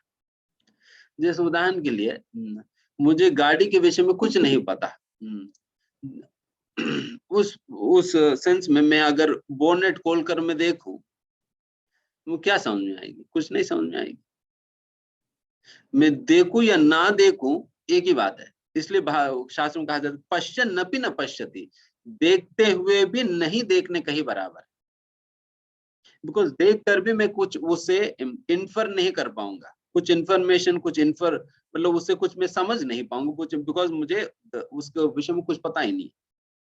उसी प्रकार से जो लोग कृष्ण को भगवान के रूप में पहचान नहीं पा रहे हैं, वो लोग देख कर भी फायदा नहीं होता। जिस प्रकार से अभी भी जैसा मंदिर में जब आप आएंगे तो यहाँ पर भगवान इतने सुंदर श्री विग्रह के रूप में यहाँ पर विराजमान है, भगवान के दर्शन करते। एंड कई लोग इस श्री विग्रह को एक साधारण पत्थर के रूप में ही मानते हैं। देन फिर उन लोगों को, अगर जो लोग पत्थर ही मान रहे हैं, उन्हें भगवान के दर्शन करने का फल नहीं मिलेगा, बिकॉज वो तो पत्थर ही मान रहे हैं ना। भगवान ने क्या कहा? ये यताम माम प्रपद्यन्ते, जो जिस भाव के साथ मेरे पास आएगा, मैं उसी भाव से मैं रेसिप्रोकेट करूंगा। आप मुझे पत्थर मानोगे, देन मैं भी तुम्हारे लिए पत्थर ही हूं। If you consider me a stone, then I'm a stone for you. If you consider me lively, then I'm live for you. अगर मुझे आप पत्थर मानोगे, मैं आपके लिए पत्थर ही हूं। उसी प्रकार से जो लोग कृष्ण को देखते हुए भी पहचान नहीं पा रहे, तो उस प्रकार से भगवान अपने आप को योग माया से ढकते हैं। ढकने का मतलब ये है कि ऐसा नहीं कि भगवान के ऊपर ये योग माया चढ़ रहे हैं, बल्कि हमारा दृष्टि जो है योग माया से ढक दी जा रही है। जैसा कि इसमें एक बहुत सुंदर सा उदाहरण शास्त्र में दिया जाता है। हम जब कभी दिन के समय जब सूरज की ओर देखते हैं, कई बार जब सूरज ढक जाते हैं बादलों से, देन कोई इस प्रकार से कहते, देखिए सूरज को बादलों ने ढक दिया। तो आप एक बार सोचिए, क्या सूरज को बादल कभी ढक सकती है? सूरज के सामने बादल कितना बड़ा है? बादल तो कुछ भी नहीं है सूरज के सामने। तो सूरज को कभी बादल नहीं ढक सकती है, हमारा दृष्टि को बादल ने ढक दिया, जिससे हम सूरज को देख नहीं पा रहे। बात तो ये है, हमारा दृष्टि को बादल ने ढक दिया, जिसकी वजह से सूरज को नहीं देख पा रहे। अगर सूरज को ही ढक दिया होता है, देन व्यक्ति इस पृथ्वी पे कहीं पर भी खड़े होकर भी अगर सूरज की ओर देखेगा, सूरज ढका हुआ ही दिखना चाहिए। बट हर एक व्यक्ति को ढका हुआ नहीं दिखाई पड़ता है ना। जिनके ऊपर बादल है उन्हीं को ही ढका हुआ रूप से दिखाई पड़ता है, बट जिनके ऊपर बादल नहीं है उनको वैसा नहीं लगता। तो इसका मतलब यही है कि बादल जो है हमारा विजन को, हमारा दृष्टि को ढक रही है, ना कि भगवान को या ना कि सूरज को। उसी प्रकार से यहाँ पर ये योग माया जो है हमारा दृष्टि को ढक देती है, ना कि भगवान को नहीं। भगवान को कभी आवृत नहीं करेगी, हमारी दृष्टि को आवृत कर देती है। तो ये भी यहाँ पर हमें समझना है चाहिए। इसलिए योग माया समावृतः, योग माया समावृत जब आवृत कर रही है, हमारे दृष्टि को आवृत कर रही है, ना कि भगवान को। तो उसकी वजह से लोग जो है भगवान को जान नहीं पाते। तभी एक ईशोपनिषद के अंतर्गत भी इस प्रकार की सुंदर प्रार्थना आता है, जो कि प्रभुपाद जी तात्पर्य में कोट करते हैं। प्रभुपाद जी, हिरण्मयेन पात्रेण सत्यं स्थापितं हि मुखं तत्तत्त्वं पूषणापावृणु सत्य धर्माय दृष्टये। यहाँ पर भक्त भगवान से प्रार्थना कर रहे हैं। जैसे कई बार रात के समय मतलब मैं जब कोई गाड़ी में जाता हूँ, मुझे लगता है कि लोग ड्राइविंग कैसे कर पाते। मुझे तो ड्राइविंग नहीं आता है, तो ड्राइविंग क्योंकि फिर जब सामने से जब गाड़ी आता है, देन फिर उसकी फोकस हमारे आंखों पे ग्लेयर लग जाता है ना, तो दिखाई नहीं पड़ती है वो कौन सा गाड़ी आ रहे हैं, कौन सा गाड़ी आ रहा है दिखाई नहीं पड़ता है, सही समझ नहीं पाता। मैं तो समझ नहीं पाता, बाकी लोग तो पता नहीं। तो इस प्रकार से होता है ना। तो उसी प्रकार से ही भगवान के शरीर से तेज निकल रहा है। भगवान की शरीर के विषय में कहा जाता है कोटि सूर्य समप्रभा। भगवान के शरीर से निकलता हुआ जो प्रभा है, वो कांति कितना तेज है, कोटि सूर्य, एक सूर्य का ही कांति को आप सीधा नहीं देख पाएंगे। दोपहर के समय 12 बजे का आंख उठाकर सूरज की ओर देखिए, समर में अभी नहीं देख नहीं पाएंगे, बिकॉज उतना प्रकाश आता है। एंड वैसा आप सोचो कि करोड़ों सूर्य के समान है भगवान के शरीर से निकलता हुआ कांति, क्योंकि वो ब्रह्म ज्योति ही जो भगवान के शरीर से निकलता कांति, उसी को ही ब्रह्म ज्योति कहा जाता है, उसी को ही ब्रह्मन कहा जाता है। एंड वही ब्रह्मन ही जितने भी सूरज है इस सृष्टि के अंतर्गत, जितने भी सूरज, सभी जितने भी कांति प्रदान करने वाले, जितने भी लुमिनेसेंट ऑब्जेक्ट्स है, सभी लोगों को कांति प्रदान करने वाला ब्रह्म ज्योति ही है। ब्रह्म ज्योति से ही सूरज को भी कांति मिलता है। उस प्रकार से वैसा जब इतना प्रकाश निकलता है, देन फिर भगवान इतना प्रकाश के सामने देखते हुए आप कैसे भगवान को देख पाओगे। इसलिए यहाँ पर भक्त प्रार्थना कर, भगवान हिरण्मयेन पात्रेण सत्यम स्थापितम हि मुखम, आपके शरीर से निकलता हुआ ये कांति मुझे आपके सुंदर स्वरूप की या सुंदर मुख के दर्शन करने नहीं दे रही है। तो इसलिए मैं आपसे यही प्रार्थना करता हूँ ताकि ये कांति थोड़ा सा हट जाए, जिससे मैं आपके सुंदर रूप के दर्शन कर सकूं। और भी कई बातें इसमें बताते हैं, बट मेन तो ये बात है जो हमारे लिए रिलेवेंट यहाँ पर। इसलिए एक बार भगवान कृष्ण अर्जुन को पिकनिक में ले जाते हैं। कहाँ पर पिकनिक में ले जाते हैं? कृष्ण जो है अर्जुन को वैकुंठ ले जाते हैं। कोई बात हुआ तो उस संदर्भ में भगवान कृष्ण को अर्जुन को वैकुंठ ले जाते हैं। वैकुंठ ले जाने के लिए उन्हें सारा भौतिक सृष्टि को पार करना था। इसलिए उस लीला के अंतर्गत पूरा वर्णन आता है किस प्रकार से अर्जुन और कृष्ण दोनों ये ब्रह्मांड को क्रॉस किए थे। उस संदर्भ में ये भी बात आता है कि जब अर्जुन और कृष्ण जब ये ब्रह्मांड को क्रॉस कर रहे थे, उस समय अर्जुन कहते हैं कि भगवान ये क्या आ गया अभी, जैसे सडनली, जैसा ये निकलने के बाद भौतिक सृष्टि से फिर सडनली इतना कांति कांति, हर जगह कांति ही कांति है।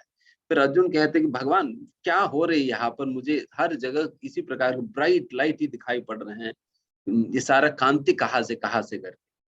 फिर भगवान कहते हैं कि देखो ये ब्रह्मन है, ब्रह्म ज्योति पे आप पहुंचे, तो आगे और जाना है।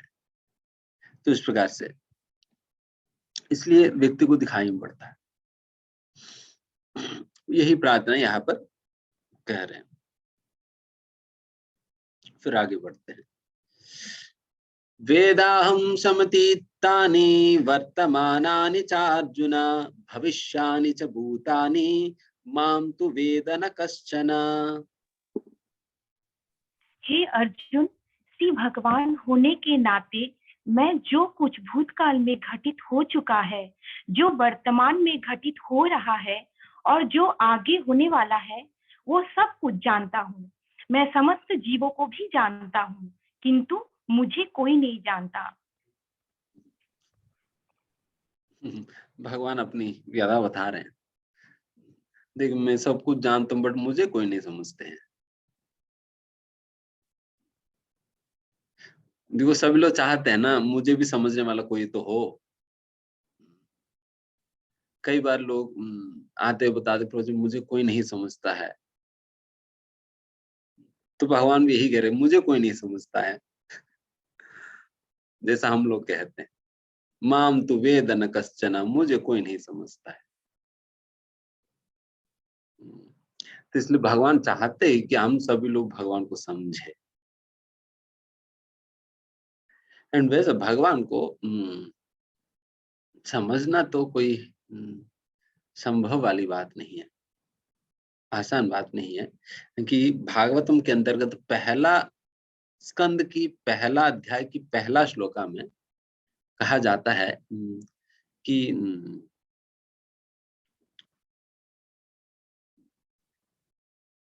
क्या है वो, उसमें कहा जाता है कि यहाँ तक भी देवी देवताएं भी और बड़े बड़े ऋषि मुनि भी आपको समझ नहीं पाते हैं। वो लोग भी भ्रमित हो जाते हैं आपको समझने का प्रयास करने के चक्कर में। वो लोग भी भ्रमित हो जाते हैं कि जिस प्रकार से एक व्यक्ति एक मृग तृष्णा को पानी के रूप में प्रतीत होता है, उसी प्रकार से ही बड़े बड़े ऋषि मुनि देवी देवताएं भी आपको ठीक प्रकार से समझ नहीं पाते। वो लोग भी भ्रमित हो जाते हैं। आप सोचो कि देवी देवताएं ऋषि मुनि लोग भी अगर भगवान को समझ नहीं सकेंगे, देन हम कहाँ गए, हम कैसे समझ पाएंगे। देखिए, जब तक हम अपनी क्षमता से भगवान को समझने का प्रयास करेंगे तब तक भगवान को समझ नहीं पाएंगे, कोई भी नहीं समझ पाएगा। जब भगवान अपना विषय में हमें प्रकाशित करना चाहे तभी हमें पता चले, तभी हमें समझ आए। जब भगवान अपने विषय में हमें रिवील करने का, प्रकाशित करने का चाहे तभी हमें समझ में आएगा। जब तक हम अपनी ओर से प्रयास करेंगे तब तक नहीं समझ में आएगा। तो इसका मतलब यही है, जितना भी हम शास्त्रों के अध्ययन कर रहे हैं, भगवद गीता का अध्ययन, भागवतम के अध्ययन हो, श्रवण पठन इत्यादि, भक्ति सारे कुछ केवल इसलिए है ताकि भगवान की जो यहाँ पर ऊपर जो बताई है ना, लेश अनुग्रह, लेशानुग्रहीता, वो लेश मात्र कृपा को अपनी ओर आकर्षित करने का ही प्रयास है। अगर उस लेश मात्र कृपा को हम अपनी ओर आकर्षित कर सके एंड भगवान की वो लेश मात्र कृपा हमारे ऊपर हो गया, देन उस लेश मात्र कृपा के कारण हम भगवान को समझ पाए। एंड जब तक आप चाहे जितना भी प्रयास करो, नहीं हो पाता। जैसे कई बार मेरे जैसे लोग जब जिन्हें स्विमिंग में नहीं आता है, अगर मान ले डूब रहे हैं, वो ज्यादा से ज्यादा क्या कर सकता है, ज्यादा से ज्यादा क्या कर सकता है, थोड़ा बहुत हाथ पैर मारकर चिल्ला सकते हैं कि देखिए मैं डूब रहा हूँ, बचाओ बचाओ बचाओ करके चिल्ला सकते हैं। ताकि इस प्रकार की आर्तनाद सुनकर अगर किसी व्यक्ति की दृष्टि हमारी ओर आकर्षित हो जाए, फिर वो व्यक्ति मुझे बचाने के लिए आ जाएगा। उसी प्रकार से ही हम भी भगवान का नाम लेते हुए चिल्लाते हैं ताकि भगवान को सुनाई पड़ेगी तो भगवान हमारी ओर देखेंगे एंड भगवान हमें बचाने आएंगे। इसलिए हम नाम जप करते हैं, नाम संकीर्तन करते हैं, हरे कृष्णा कृष्णा कृष्णा हरे हरे, हरे राम राम राम हरे हरे। जैसा राजा कुलशेखर गाते हैं, देवेश देहि कृपणस्य करावलंबम, देवेश देवी कृपन से, ये इस कृपन व्यक्ति को भगवान आप कृपा करके आप अपना हाथ बढ़ाकर मुझे इस गड्ढे से निकालिए, मैं मोह रूपी गड्ढे में मैं गिर गया हूँ, इस गड्ढे से मुझे निकालिए, मैं आपकी सहायता में मांग रहा हूँ करके भक्त प्रार्थना करते भगवान से। एंड भगवान यहाँ पर कह रहे वेद अहम समतीतानि वर्तमानानि चार्जुन। अर्जुन, इस सृष्टि के अंतर्गत जो कुछ भी घटी है वो सब कुछ मैं जानता हूँ, एंड जो घट रही है उसको भी मैं जानता हूँ, जो घटने वाली है भविष्य है उसको भी मैं जानता हूँ। उस प्रकार से भगवान वर्तमानानि भविष्यानि च अर्जुन, मैं सब कुछ जानता हूँ करके भगवान यहाँ पर अर्जुन से कह रहे हैं। एंड यही बात भगवान 4वें अध्याय में भी अर्जुन से भगवान ने कहा ना, अर्जुन हालांकि बहुने में व्यतीतानि जन्मानि तव च अर्जुन, अर्जुन मैं और आप अनेकों अनेकों जन्म ले चुके हैं, बट उन सारे जन्मों में क्या क्या बातें हुई है वो सारा कुछ आप भूल चुके हो, बट मुझे तो सब कुछ याद है, मुझे तो सब कुछ याद है करके भगवान वहां पर भी कह रहे। उसी प्रकार से यहाँ पर भी भगवान वही बात कह रहे हैं कि मुझे पास्ट भी पता है, प्रेजेंट भी पता है, फ्यूचर भी पता है।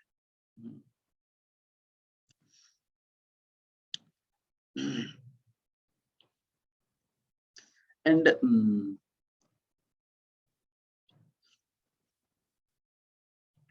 तभी तो भगवान को ये भी याद है कि विवस्वान को लाखों करोड़ों साल पहले उन्होंने यही ज्ञान दिया है करके भगवान को याद है, इसलिए अर्जुन को बता रहे विवस्वान को मैंने ये ज्ञान दिया था सबसे पहला करके। तो इस प्रकार से भगवान को सब कुछ याद रहता है। ठीक, फिर आगे बढ़ते हैं। इच्छा द्वेष समुत्तेना द्वंद्व मोहेन भारत सर्वभूतानि सम्मोहं सर्गे यान्ति परन्तपा। हे भरतवंशी, हे शत्रु विजेता, समस्त जीव जन्म लेकर इच्छा तथा घृणा से उत्पन्न द्वंद्वों से मोहग्रस्त होकर मोह को प्राप्त होते हैं।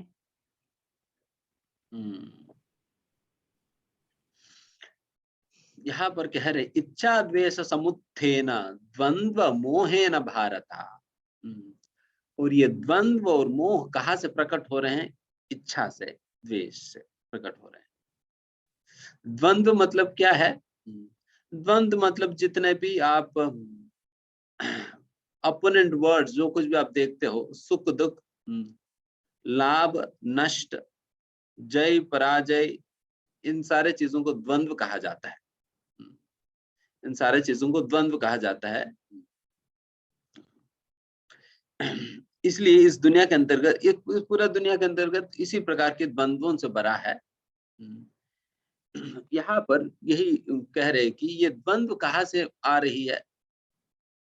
इच्छा के कारण,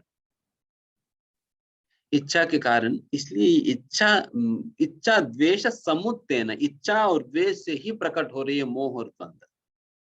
अगर इच्छा और द्वेष हमारी अंदर नहीं है, देन फिर ये मोह और द्वंद्व होगा ही नहीं। मोह और द्वंद्व नहीं होने का मतलब है कि आपको कोई फर्क नहीं पड़ेगी, सुख और दुख में कोई फर्क नहीं पड़ेगी, जय हो पराजय हो फर्क नहीं पड़ेगी, कुछ लाभ आए कुछ नुकसान हो जाए फिर भी फर्क नहीं पड़ेगी। फर्क नहीं पड़ने का मतलब हम प्रभावित नहीं होंगे। प्रभावित नहीं होने का मतलब यहाँ पर जैसे भगवान गीता में अन्य जगह कहते हैं, one is not delighted when he attains something favorable, and one is not extremely depressed when he loses something which he wants. जब उन्हें कुछ चाहिए अगर वो छूटने पर वो बहुत दुखी नहीं होगा। ऐसा नहीं कि सिर पकड़कर रोता रहेगा, अरे छूट गया छूट गया छूट गया, खो गया करके। एंड उसी प्रकार से कुछ मिलने पे वो बहुत डिलाइटेड नहीं हो जाएगा कि, तो इस प्रकार से दोनों ही चीज नहीं होगा। वो बहुत ही मतलब क्या कहते हैं, इक्विपॉइज्ड रहता है दोनों हर सारे परिस्थितियों में। इस प्रकार से हो पाना कैसे संभव है? ये बहुत इंपॉर्टेंट बात भगवान कह रहे हैं कि ये क्योंकि जब इस प्रकार की बात भगवान भगवतीता के अंतर्गत बार बार कहते हैं, नहीं सारे चीजों में आपको समतुल्य रहना है, इस प्रकार से समभाव रखना चाहिए, ऐसा नहीं होनी चाहिए, हम बहुत विचलित नहीं होना है, बहुत बहुत डिलाइटेड भी फील नहीं करना है। जब ये सारे बातें कहते हैं, फिर लोगों को लगता है कि अरे ये तो सारा इम्पॉसिबल बात है, भगवान कह रहे ये तो संभव ही नहीं, ये तो हो ही नहीं सकता, कैसे हो पाएगी इस प्रकार से। उसके लिए भगवान यहाँ पर बता रहे हैं कि देखिए ये तब संभव है जब आप इच्छा और द्वेष से अपने आप को बचाएंगे, इच्छा और द्वेष से। तो इसलिए जो भौतिक इच्छाएं जो हमारी अंदर होती है, वही सारा चीजों की मूल कारण है। All of the material existence is simply because of the petty desires that we carry in our hearts. हम जो जो छोटे छोटे इच्छाओं का अपना हृदय में धारण करते हैं, वही इच्छाएं ही हमारा सारा भौतिक अस्तित्व का मूल कारण है। एंड जब तक ये भौतिक इच्छाएं रहेंगी, तब तक हमारे लिए भौतिक संसार बना रहेगा। एंड जिस दिन हमारी हृदय से ये सारे भौतिक इच्छाएं खत्म हो जाएंगी, देन फिर भौतिक संसार भी खत्म हो जाएगी हमारे लिए। तो इसका मतलब यह है कि आप या वैकुंठ में जाने तो दूर की बात है, आप इसी पृथ्वी पर जिस स्थिति में आप हो, वहीं पर रहते हुए भी वैकुंठ के अनुभव करोगे।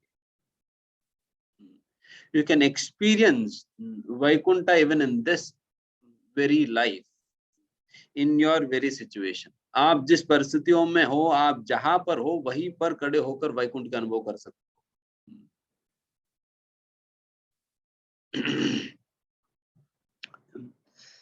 तो उस प्रकार से ये तब संभव है जब हम अपने हृदय में जो जो छोटे छोटे जो भौतिक इच्छाएं, इन चीजों को हम जब हम एंड फिर जब इन इच्छाओं के विषय में जब बात किया जाता है, देखिए हम कोई पत्थर तो नहीं है कि कोई भी इच्छाई हो ही ना।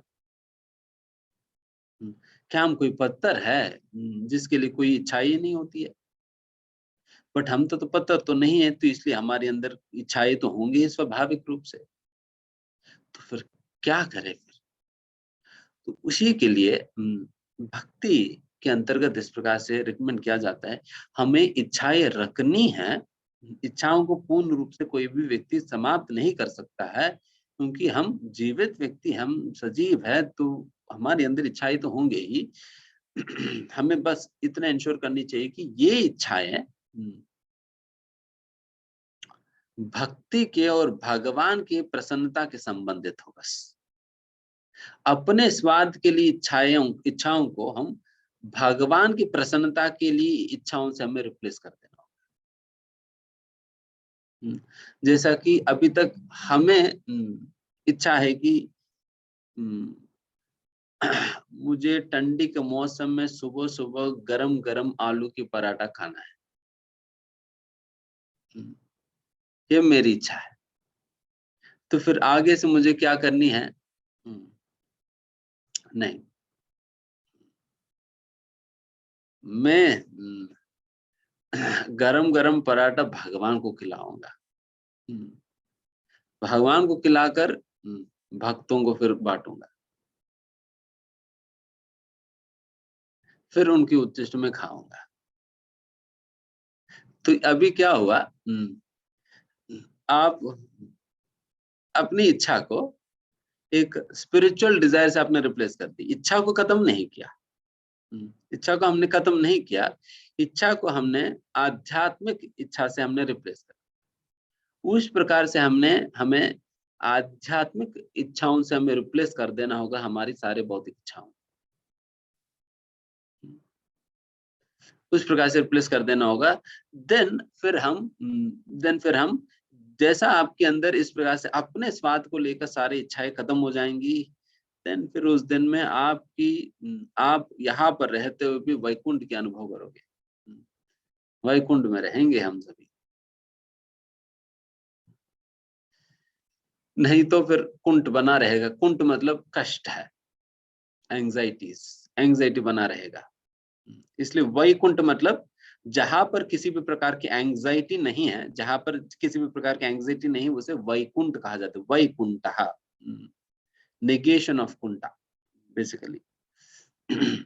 और वहां पर केवल एंजाइटी नहीं होना ही नहीं है, बल्कि वहां पर फर्दर मूविंग, वहां पर एंजाइटी भी नहीं होता है, साथ ही साथ वहां पर असली आनंद का भी अनुभव होता है। अभी हम एक्चुअली सच में कहा जाए, हम में से किसी को भी आनंद की अनुभूति तो आज तक नहीं हुई। हम जिस प्रकार के सुख के अनुभव करते हैं, that is simply nothing but cessation of material misery.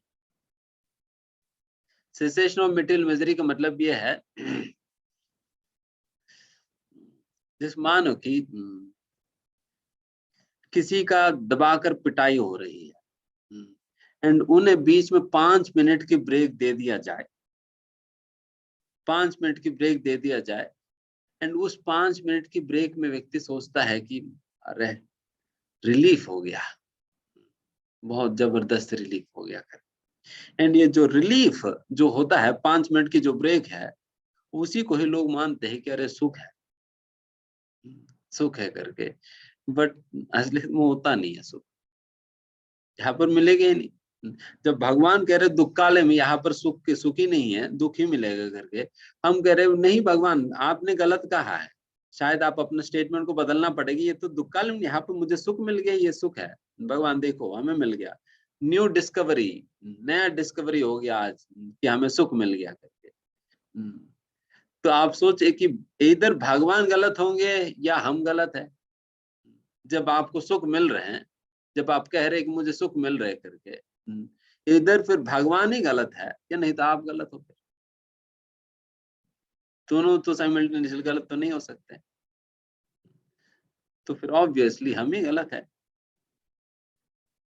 तो हमारी जो धारणा है ये सुख है करके, यही गलत धारणा है। एंड प्रोपा जी एक जगह पर लिखते हैं, the false happiness is the false happiness that the jiva experiences in this material world is the cause of his material existence. ये जो झूठे प्रकार की सुख की अनुभव जो एक जीव इस दुनिया के अंतर्गत करता है, वही उनकी भौतिक अस्तित्व का मूल कारण है, वही उनकी भौतिक अस्तित्व का मूल कारण है। And that is the reason we should try to come out of that false conception of happiness.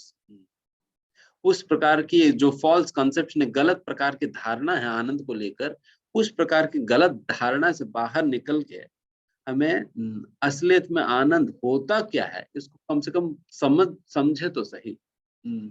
बाद में देखा जाएगा उसके अनुभव इत्यादि चीजों के विषय में। तो इस प्रकार से यहाँ पर इच्छा के विषय में हम बता रहे हैं। तो इच्छा ये मूल है, इसलिए एक अन्य जगह भी इस प्रकार से कहते हैं, बंदी होय माया पाशे अति तुच्छ भोग आशे। ये तुच्छ भोग के प्रति आशा के कारण व्यक्ति जो है बंदी हो जाता है इस माया के पाश में। केवल ये छोटी सी इच्छा है, हमें लगता है कि ये छोटे छोटे नेग्लिजिबल इच्छाएं हैं, बट यही नेग्लिजिबल इच्छाएं तो आज तक हमें इस दुनिया के अंतर्गत बांध कर रखी है। So why don't we translate all of these desires into spiritual desires? क्यों हम सारे इच्छाओं को आध्यात्मिक इच्छाओं के रूप में, बिल्कुल निस्वार्थ इच्छाओं के रूप में हम क्यों ट्रांसलेट ना करें? तो यही प्रयास आध्यात्मिकता के अंतर्गत किया जाता है। आध्यात्मिकता के अंतर इसी प्रकार से प्रयास किया जाता है। ऐसा नहीं कि आध्यात्मिकता में कोई इच्छा नहीं होती है। जैसे उदाहरण के लिए हम तुलसी आरती में गाते हैं ना कि राधा कृष्ण सेवा पापो यही अभिलाषी, मेरी यही अभिलाषी है, मेरी यही अभिलाष है, मेरी यही इच्छा है। क्या इच्छा है? राधा कृष्ण की सेवा करने की मेरी इच्छा है। ब्रज में राधा कृष्ण की सेवा करने की मेरी इच्छा है, वृंदावन में वास प्राप्त करने की मेरी इच्छा है। फिर कि उस भजन के अंतर्गत भक्त प्रार्थना करते हुए तुलसी से, इस प्रकार से। तो यहाँ पर हम आज का सेशन समाप्त करेंगे। अगला सेशन फिर हम अगले श्लोका से 28 श्लोका से अगला हफ्ते चर्चा करेंगे। किसी कोई प्रश्न है तो आप पूछ सकते हैं। यस प्रभु जी, यहाँ तो यहाँ पे ये एसबामू का पर्सन है, उनको अनम्यूट करते हैं।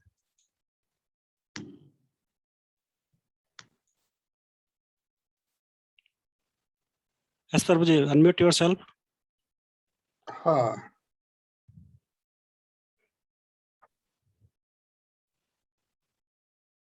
यस प्रभु जी, भामू प्रभु प्लीज। हाँ, हरे कृष्णा प्रभु जी। हरे प्रभु जी, कृष्ण। मेरा 2 प्रश्न है। पहला प्रश्न तो बहुत ही फंडामेंटल और बेसिक है। जी जी प्रभु जी, मैं कुछ समय से गीता भगवत गीता, श्री भगवत गीता यथा स्वरूप जो प्रभुपाद जी का लिखा हुआ है, जी जी उसका हिंदी वाला जो संस्करण है, मैं वो पढ़ता हूँ। एक राउंड मैंने पूरा भी किया है। मैं थोड़ा सा अपने आप को क्रॉस चेक ये करना चाह रहा था कि इसकी सही विधि पढ़ने की, समय और कितना समय एक बारी में, और फिर उसका, जैसे संस्कृत तो मैं बहुत अच्छे से नहीं पढ़ पाता, लेकिन हिंदी अनुवाद देखता हूँ, तो जो उसका व्याख्या की है प्रभुपाद जी ने, वो थोड़ा ज्यादा डिटेल्ड है। तो पहले राउंड में व्याख्या भी साथ साथ में पढ़े। मतलब ये थोड़ी सी विधि आप मुझे विस्तार से बताइए, ताकि मैं ये अपना अप्रोच को ठीक रख सकूं।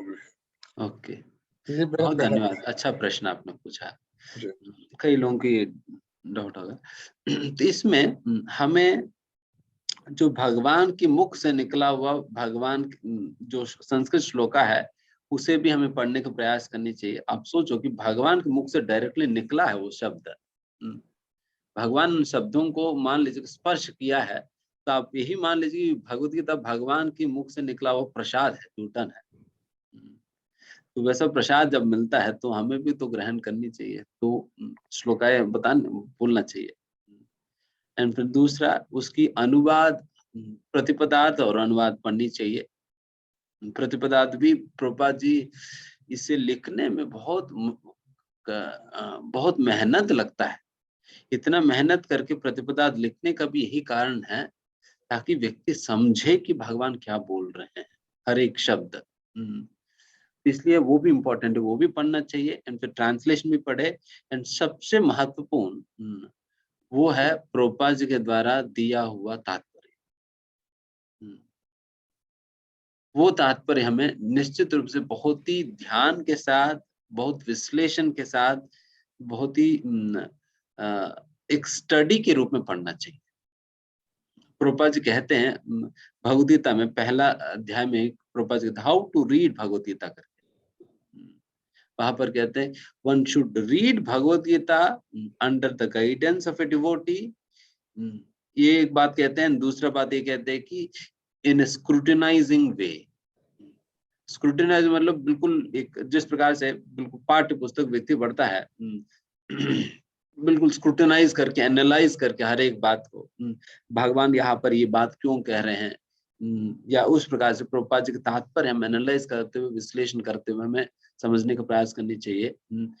तो हो सकता है थोड़ा समय ज्यादा लगे, बट फिर भी यही सही विधि है।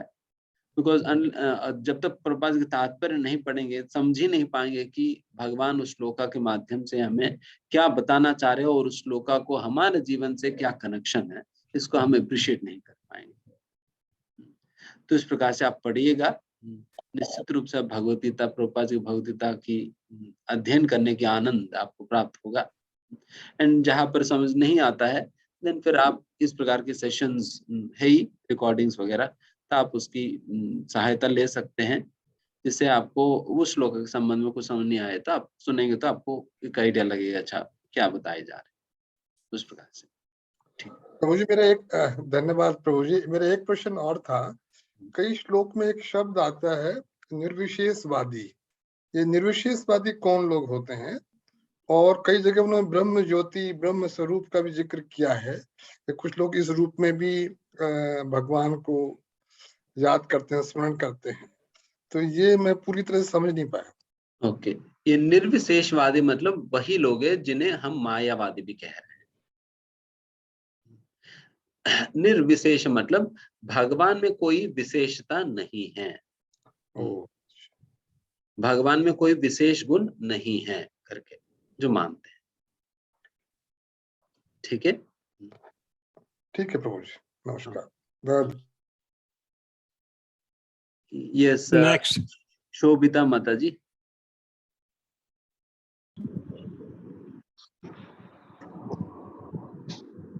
Namaste, Prabhuji. Thank you for the wonderful lecture. हरे कृष्णा। हरे कृष्णा। ये जो बेसिक है कि डिजायर्स के कारण ही all negative emotions are arising, उससे उसको हम टैकल करने के लिए बहुत कुछ ट्राई कर रहे हैं 10 साल से, पर इन द एंड लगता है कि ये जो हो सके वो पूरा कर ले, so that at least we can either get over the desire, either fulfill the desire, or if possible जो नहीं हो रहा है transmute the desire, whatever, like transmutation to peace or joy, जैसे meditation कर लिया थोड़ी देर के लिए, या breath monitoring कर लिया, विपासना कर लिया, desires को जैसे वो सिखाते हैं दूर से देखो, हट के रहो, बट फाइनली कुछ काम नहीं किया। तो what is yes attack mode for it, like final eradication mode कैसे हो भी सकता है या नहीं? Yes, very nice, thank you. अच्छा प्रश्न है। तो उसमें बात यह है कि भगवान गीता की दूसरा अध्याय में भगवान ने बात कहते हैं, स शांति आपनोति न काम कामी। वही व्यक्ति शांति को प्राप्त करता है जो कि अपने कामों की इच्छाओं को पूर्ति करने का प्रयास नहीं करता है।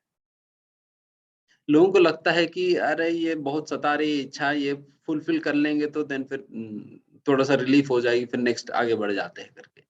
बट भगवान यहाँ पर उल्टा कह रहे हैं। पूरा हमें इस दुनिया के अंतर्गत यही सिखाया जाता है कि कैसे हमें अपने इच्छाओं को फुलफिल करें, बट भगवान इसको यहाँ पर बिल्कुल उल्टा फॉर्मूला दे रहे हैं कि हमें अगर शांति प्राप्त करनी है, देन भगवान कहते हैं अपूर्यमानम अचलम प्रविष्टम समुद्रमा अप्रविशन्ति सर्वे। जिस प्रकार से समुद्र के अंतर्गत नदियां प्रवेश करती है, उसी प्रकार से एक जीव की दिमाग में अनेक प्रकार की इच्छाएं प्रवेश करती रहती है।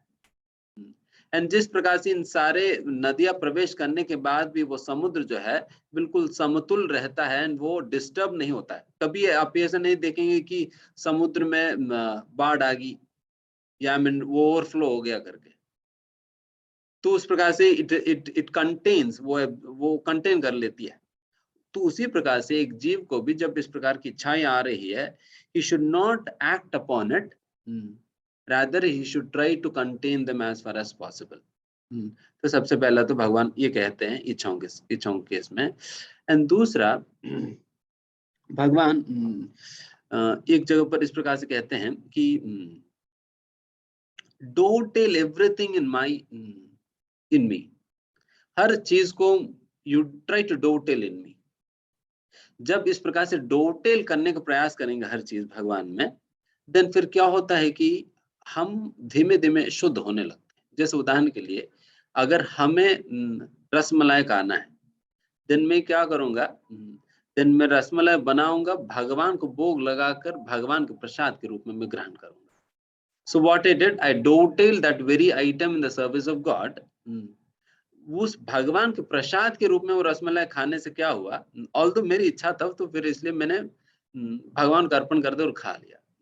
तो उस प्रकार से भगवान के प्रसाद के रूप में वो लेने से क्या होता है कि वो इच्छा तीव्र नहीं होगी, बल्कि हमारा शुद्धिकरण होता है। We are getting purified of the desire slowly and gradually. But वही व्यक्ति जब उसे सीधा खाने का प्रयास करेगा उस रसमलाई को, देन वो उसकी दो इफेक्ट्स होता है। उसकी दो इफेक्ट्स होता है। एक तो कोई भी कार्य करने के दो इफेक्ट्स होते हैं। एक तो उस कार्य की कर्म फल जुड़ता है, पाप या पुण्य, एंड दूसरा वो इच्छा वो और स्ट्रांग हो जाता है, वो डिजायर और स्ट्रांग हो जाता है। दोबारा जब हमारे अंदर वो खाने की इच्छा, जो रसमलाई खाने की इच्छा जो है वो और स्ट्रांग हो जाएगी, बिकॉज वो सुपर इम्पोज हो जा रहे हैं। बट वेराज जब हम इस प्रकार से वो उसको हमने डोटेल कर दिया, रूट कर दिया भगवान के थ्रू, देन फिर क्या हुआ, then we are getting purified slowly and gradually. And this is how one gets slowly and gradually purified of all of this desires. Then फिर उनके अंदर बस यही रह जाएगी कि भगवान के लिए मैं क्या करूंगा। अभी तक वो उनको जो अच्छा लगता है वो भगवान के लिए बनाकर खिला दिया और फिर खा लिया। देन फिर आगे क्या करेगा, जो भगवान को अच्छा लगता है वो बनाकर भगवान को खिलाएगा एंड उसमें ही वो संतुष्टि लेगा। तो इस प्रकार की अंडरस्टैंडिंग उनके अंदर डेवलप हो जाएगी। तो उस प्रकार से वो उनकी इच्छाएं उस प्रकार की होंगी। पहले तो उनको लगता है कि अच्छा मैं कोई भी फेस्टिवल होता है तो लोग खुद ही खूब बना बना कर खा लेते हैं। बट पहले क्या होता था, जैसे मंदिर में होता है, जैसे कि जब भी कोई भी फेस्टिवल होता है हम सभी मिलकर भगवान के लिए खूब भोग बनाते। जैसे कोरोना में फिर कोई बाहर से माता वगैरह नहीं आती थी तो हम ही लोग बनाते थे। कभी कभी 108 आइटम बनाया, कभी 125 आइटम बनाया भगवान के लिए। तो फिर इतने आइटम बनाकर भगवान को खिलाया एंड उसी में इतना आनंद मिलता है। फिर उसके बाद अब प्रसाद थोड़ा बहुत मिले नहीं मिले फिर भी हम बहुत संतुष्ट रहते हैं। Because there is more happiness in giving and serving than in accepting. वो लोग समझते नहीं है। People think that there is more happiness in taking, but there's much more in giving. ठीक है। एंड श्यामांगी गोपी माता जी।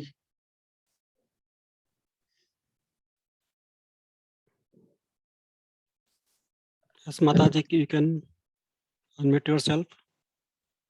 हाँ जी, हाँ जी। हरे कृष्णा प्रभु जी। हरे कृष्ण माता जी। दंडवत प्रणाम। दंडवत प्रणाम माता जी। एक तो मुझे एक बात ये कहनी है कि जब आपकी क्लास होती है ना प्रभु जी, तो हमें पता नहीं चलता। जैसे आज भी क्लास थी, मेरी मिस हो जाती। मुझे अनादि राधा माता जी ने आपका वो लिंक शेयर किया कि आज भी क्लास है, तो हमें पता नहीं चल पाता। बुधवार तो हम हमेशा अटेंड करते हैं, तो आज हमें नहीं पता चला। तो आप प्लीज हमारा कांटेक्ट नंबर थोड़ा कहीं ग्रुप में या कहीं सेव कर लीजिए, हमें थोड़ा मैसेज कर दिया करें प्लीज। अच्छा, ये जो भी एडमिन देख रहे हैं महावीर प्रभु, थोड़ा सा नोट करिए श्यामांगी गोपी माता जी का। बिकॉज अभी क्या हुआ ना कि बुधवार को मुझे कोई और क्लास देने का शुरुआत हुई है, बिकॉज मैं अभी भक्ति शाह से पढ़ा रहा हूँ। तो फिर उसकी वजह से वो बुधवार का दिन होने वाली है, तो इसलिए ट्यूसडे को हमने शिफ्ट कर दिया भगवद्गीता क्लासेस। इसलिए रेगुलरली ये क्लासेस भगवद्गीता क्लासेस वेडनेसडे को नहीं होगा, ट्यूसडे को ही होगा। अच्छा, ट्यूसडे हुआ करेगी। ट्यूसडे हुआ करेगी, ट्यूसडे को 7:30 को इसी प्रकार से हुआ करेगी। एंड भागवतम तो संडे थर्सडे को as it is, Bhagavatam Thursday and Bhagavad Gita Tuesday. Please मेरा ना कांटेक्ट नंबर आप सेव करवा दीजिए, जो भी मैसेज होता आपने भी है चैट में आप दे दीजिए, ये लो नोट कर लीजिए चैट में आप। मैं चैट में दे देती हूँ। अच्छा, मेरा और एक प्रश्न और है प्रभु जी कि हम भक्ति तो बहुत करना चाहते हैं और बहुत ज्ञान प्राप्त करना चाहते हैं, बहुत रुचि है, लेकिन ये भगवान की जो माया शक्ति है ये तीनों ताप बहुत देती है, तो उसमें भी बहुत उलझे रहते हैं। तो थोड़ा इसका भी समाधान कीजिए आप प्लीज, कि ये माया शक्ति हमें तीनों ताप में इतना बांध के रखती है कि हम कैसे उससे निकलें। उसके लिए भागवतम में ही इस प्रकार से कहते हैं, भागवतम के विषय में कहते हुए जो भागवतम की वक्ता जो स्वयं व्यासदेव इस प्रकार से कहते हैं, निगम कल्पतरोर गलित धर्म प्रोजित कई तपत्र परमो निर्मत्सरा नाम सताम वेद्यम मत्र वास्तव मत्र शिवदम तापत्रयोन्मूलनम। तापत्रय उन्मूलनम, सारा तापत्रयों को उखाड़ कर फेंक देती है, ये श्रीमद् भागवतम कहती है। तो अगर हम श्रीमद् भागवतम की आश्रय लेने का मतलब श्रीमद् भागवतम की अध्ययन करें, उसकी कैरेक्टर्स के साथ हम संग करें, उसमें बताई गई कैरेक्टर्स के साथ हम संग करें, देन धीमे धीमे से ये जो द्वंद्व है, जिन द्वंद्वों में हम फंसे हैं, वो सारे द्वंद्व खत्म हो जाएंगी। बिकॉज हमारी अंदर ये जो इच्छा के विषय में बात हो रही है, वो इच्छा ही नहीं रहेगी। एंड जब तक इच्छा रहेगी तब तक हम सारा परिस्थितियों से, हम सारा 3 तापों से प्रभावित होते रहेंगे। जब इच्छा रहेगी, हम कई बार मतलब हो सकते हैं हम एक्सटर्नल सिचुएशंस को ब्लेम देते हैं, बट एक्चुअली इच्छा हमारी अंदर होने के कारण वो लोग हमें प्रभावित कर पा रहे। इच्छा ही नहीं है तो देन फिर वो लोग हमें प्रभावित करने का क्षमता ही नहीं होगा उनमें। तो वो इच्छा का कंट्रोल जो है श्रीमद् भागवतम के अध्ययन करने से होगा, बिकॉज वहां पर जब हम देखेंगे कि वहां की कैरेक्टर्स कितना सेल्फलेस है, उनकी क्या विचारधारा है, क्या है, जब आप सोचेंगे समझेंगे, उनकी भक्ति भावना को आप अप्रिशिएट करेंगे, हार्ट टू हार्ट आप अप्रिशिएट कर पाएंगे, देन फिर धीमे धीमे हमारे अंदर उनका स्वभाव हमारे अंदर आने लगेगी, देन फिर सब कुछ खत्म। उस प्रकार से। हरे कृष्ण। ठीक है, हरे। ठीक है। एंड अभी उमा माता जी नोएडा से। यस माता जी, आप अनम्यूट कीजिए। उमा उमा। हरे कृष्णा प्रभु जी, दंडवत प्रणाम। हरे कृष्ण माता जी, दंडवत प्रणाम। यस माता जी। प्रभु जी, मेरा क्वेश्चन ये है कि आप स्टार्टिंग में बता रहे थे कि मायावादी जो होते हैं वो कृष्ण अपराधी होते हैं, राइट? जो ये कहते हैं कि भगवान का कोई रूप गुण नहीं होता है। तो श्रीमद् भागवतम में भी हमें कैंटो 1 में 3rd चैप्टर में श्लोक नंबर 24 आई थिंक, उसमें जो 9th अवतार है श्री कृष्ण जी का, 9th अवतार है बुद्ध का। तो जो उनका 9th अवतार जो बुद्ध अवतार था, उसमें वो ईश्वर में विश्वास नहीं करते थे। उन्होंने ईश्वर में विश्वास नहीं किया। उन्होंने जो हमारे वेद है, जो हमारे ग्रंथ हैं, सॉरी जो शास्त्र हैं, उन पर उनका मतलब उनके अगेंस्ट थे, राइट? सो तो हम उन्हें तो नहीं कह सकते ना कि वो मायावादी हैं, या फिर और भी जो कुछ आचार्य थे वो भी मायावादी थे। तो like how we will understand this? ये थोड़ा सा कॉन्ट्राडिक्ट हो रहा है। हाँ, ओके, नाइस। तो इसमें बात है कि वैसा हमारी शास्त्रों में ही शायद पद्म पुराण या कोई एक पुराण में क्लियरली बताई गई है कि बुद्ध देव की प्राकट्य होने का उद्देश्य and the very purpose for which he has appeared, तो सारे बातें उसके अंतर्गत चर्चा होती है।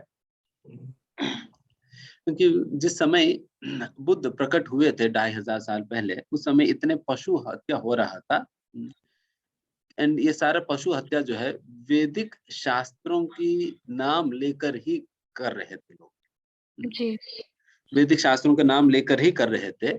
इसलिए एक बेसिक अहिंसा की पालन को इस साधारण जनता के अंतर्गत एस्टैब्लिश करने के लिए बुद्ध देव जो है, इसलिए उनकी मेन प्रिंसिपल ही क्या रहा है, अहिंसो परो धर्म, अहिंस को ही पर धर्म के रूप में उन्होंने प्रेजेंट किया। एंड बिकॉज ये सभी लोग वेद शास्त्रों के ही नाम लेकर हत्या कर रहे थे, इसलिए बुद्ध ने क्या किया, जो रूट कॉज रहा है इन लोगों की बैकबोन के रूप में, उसी को ही रिजेक्ट कर दिया। मैं वेदों को ही नहीं मानता हूँ करके, ताकि फिर उन लोगों के पास कोई बेसिस ही नहीं रहेगा आर्ग्यू करने के। तो उस प्रकार से हिंसा को कंट्रोल में लाए थे। एंड फिर उसके बाद शंकराचार्य आते हैं, उनकी मेन पर्पस था वेदों को वापस एस्टैब्लिश करना, बिकॉज बुद्ध ने फिर वेदों को रिजेक्ट करके फिर उन्होंने अहिंसा का स्थिति पे सभी लोगों को ले आए थे। एंड फिर अहिंसा की स्थिति में लाने के दौरान फिर उन्होंने वेदों को रिजेक्ट कर दिया। एंड जब तक वेदों को आप पुनः एस्टैब्लिश नहीं करोगे, देन वैदिक कल्चर की एस्टैब्लिशमेंट नहीं होगा। देन फिर शंकराचार्य आकर वेदों को एस्टैब्लिश किए थे। तो इस प्रकार से मतलब पूरा एक सीक्वेंस, एक पूरा प्लान है, उस प्लान के अनुसार ही सब कुछ हो रहा है। एंड उस संदर्भ में बुद्ध जब इस प्रकार से वेदों को नकार के इस अहिंसा का प्रदान वगैरह प्रचार वगैरह किए थे, एंड डेफिनेटली उन्होंने जिस प्रकार की फिलॉसफी प्रस्तुत किए हैं वो कंप्लीटली वो एब्सोल्युटली अनएक्सेप्टेबल है, एब्सोल्युटली अनएक्सेप्टेबल है। इसलिए ही बुद्ध को हम भगवान के रूप में भगवान के अवतार के रूप में स्वीकार करते हैं, बट उनके द्वारा बताई गई फिलॉसफी को नहीं स्वीकार करते। बिकॉज यहाँ तक भी अगर भगवान भी अगर कुछ बोलेंगे वो भी शास्त्रों के अनुसार ही होनी चाहिए, वो भी शास्त्रों के अनुसार होनी चाहिए। तभी तो भगवान भगवद गीता में भी कई बार अपने बातों को सब्सटैंशिएट करते हैं। इन पूर्ववर्ती आचार्यों ने इस प्रकार से कहा है, ये वेदांत सूत्र में इस प्रकार से प्राप्त होगा, आपको डिटेल चाहिए तो वेदांत सूत्र में मिलेगा करके, है ना। ये सारे बातें क्यों कह रहे हैं भगवान? बिकॉज यही विधान है, यही विधान है। तो इसलिए हम बुद्ध जी का भी बातों को हम स्वीकार नहीं करते। ऑल्दो हम रिस्पेक्ट करते हैं, सम्मान देते हैं, भगवान के अवतार के रूप में मानते हैं, बट जब फिलॉसफी की बात आता है देन हरे कृष्ण ज्ञान नहीं, हमसे नहीं होगा। Got it? मतलब मानते हैं या 9th अवतार है? बिकॉज जयदेव गोस्वामी जी ने भी उनका जो yes, अवतार में भी मानते उनका वर्णन किया है कि 9th अवतार है बुद्ध। यस, डेफिनेटली हम मानते हैं अवतार के रूप में, बिकॉज जयदेव गोस्वामी वर्णन किया, शास्त्र में भी वर्णन है, क्यों नहीं मानना। तो ये तो मानते तो है ही, बट हम उनके द्वारा प्रतिपादित फिलॉसफी को तो नहीं स्वीकार करते, because it is not based on Vedic scriptures, शास्त्रों के आधार पर नहीं है। That is the reason. And इसलिए तो प्रभु जी जो उनके फॉलोअर्स हैं, तो फिर उनके फॉलोअर्स तो हमेशा फिर ऐसे ही हो गए ना कि वो भी फिर वही चीज फॉलो कर रहे हैं। हाँ, वो भी फिर वही चीजें फॉलो कर रहे हैं, तो ये प्रॉब्लम है। That is the reason, that is the reason, ये प्रॉब्लम है। एंड लोगों ने उन्हें भी कन्वर्ट करने के या उन्हें भी चीजें, सही प्रकार की चीजें समझाने का प्रयास किया गया था। जब शंकराचार्य आए थे, शंकराचार्य उनका प्राकृतिक मूल उद्देश्य ये था कि वो 32 इयर्स में पूरा इंडिया में पूरा भ्रमण किए थे, एंड हर जगह जगह जाकर बुद्धिस्ट स्कॉलर्स के साथ डिबेट्स करके उन लोगों को हराए थे। एंड इस प्रकार से काफी प्रयास किए उन लोगों को चीजें समझाने की, बिकॉज जब स्कॉलर्स जब बात करके एक दूसरे को हराया जाता है तो समझ लेनी चाहिए कि what is actually right. But फिर भी जो लोग फिर अपने मूर्खत्व में ही रह गए, देन फिर ऑब्वियसली फिर वो चीजें कंटिन्यू हो जा रहे हैं। But definitely there were efforts made, and जो लोग फिर सुने नहीं, फिर उन लोगों को शंकराचार्य ने भगाया भी भारत से क्योंकि जब तक वो लोग रहेंगे तब तक वैदिक संप्रदाय की स्थापना नहीं हो सकता है। So that was there. ठीक, धन्यवाद, अच्छा प्रश्न है। ठीक है, will last question Amit Balandia. Yes Prabhu ji, can unmute. हाँ जी, Hare Krishna Prabhu, thank you for wonderful explanation. And मेरा क्वेश्चन ये था, how to be humble Prabhu ji? How to be humble? So first of all हमें what it actually means to be humble समझना होगा। Humble humility होता क्या है, उसके विषय में श्रील प्रभुपाद जी भगवद गीता की एक तात्पर्य में इस प्रकार से बताते हैं। ह्यूमिलिटी का मतलब है having no expectation of any respect, किसी प्रकार की आदर को स्वीकार करने की एक्सपेक्टेशन नहीं रखना, ये एक्चुअली में ह्यूमिलिटी है। ऑल्दो इसका मतलब ये नहीं कि आदर नहीं मिलता, आदर नहीं लेता है करके, आदर ले सकते, बट उनके अंदर कभी इच्छा नहीं है कि आदर मुझे लेना है, मुझे चाहिए। अरे इन्होंने क्यों सलाम नहीं की, मैं तो यहाँ के बॉस हूँ, तो उन्होंने सलाम नहीं किया, तो उस प्रकार के आदर की कोई एक्सपेक्टेशन नहीं, ये ह्यूमिलिटी होता है। एंड ये ह्यूमिलिटी कैसे डेवलप होगा? ये ह्यूमिलिटी डेवलप होगी एक तो जैसा जैसा हम भगवान के नाम की जब ध्यान पूर्वक व्यक्ति करता है, देन फिर हमारी डायमंड के ऊपर जो लगा हुआ धूली का फाइलिंग हो जाता है। अगर मान लीजिए कि एक छोटा सा डायमंड है, उस डायमंड के ऊपर आपने 10 किलो का मिट्टी डाल दिया, देन फिर क्या उस डायमंड की प्रकाश आपको दिखाई पड़ेगी? नहीं पड़ेगी। अगर डायमंड की प्रकाश आपको देखना है तो फिर क्या करना है? जितना मिट्टी जमा हो वो मिट्टी निकालना होगा। एंड वो मिट्टी निकालने का तरीका ही ये भगवान के नाम की जप है। चीतो दर्पण मार्जनम, वो दर्पण को साफ कर दिया जाता है।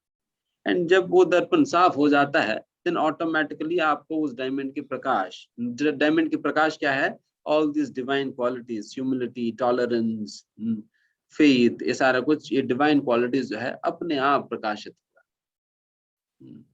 So these are something which develop. This is the actual way of developing true humility.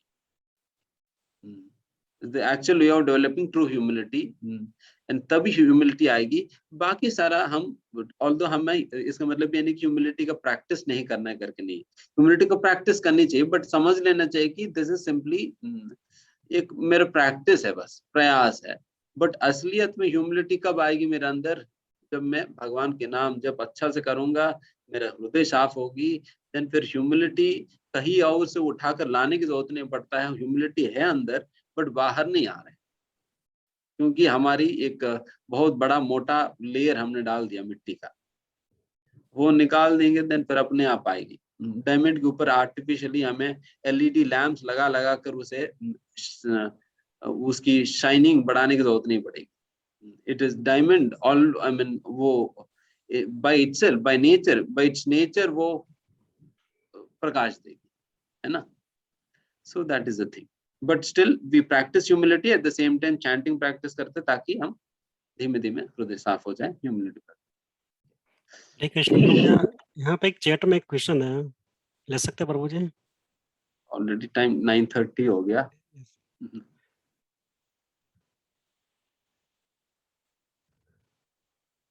ठीक है, क्विकली बताइए। माता जी विनीता गुप्ता माता जी पूछ रहे, हमें कैसे पता चलेगा कि भगवान को क्या पसंद है? Very good. ये 2 प्रकार से हमें पता चलेगा। एक तो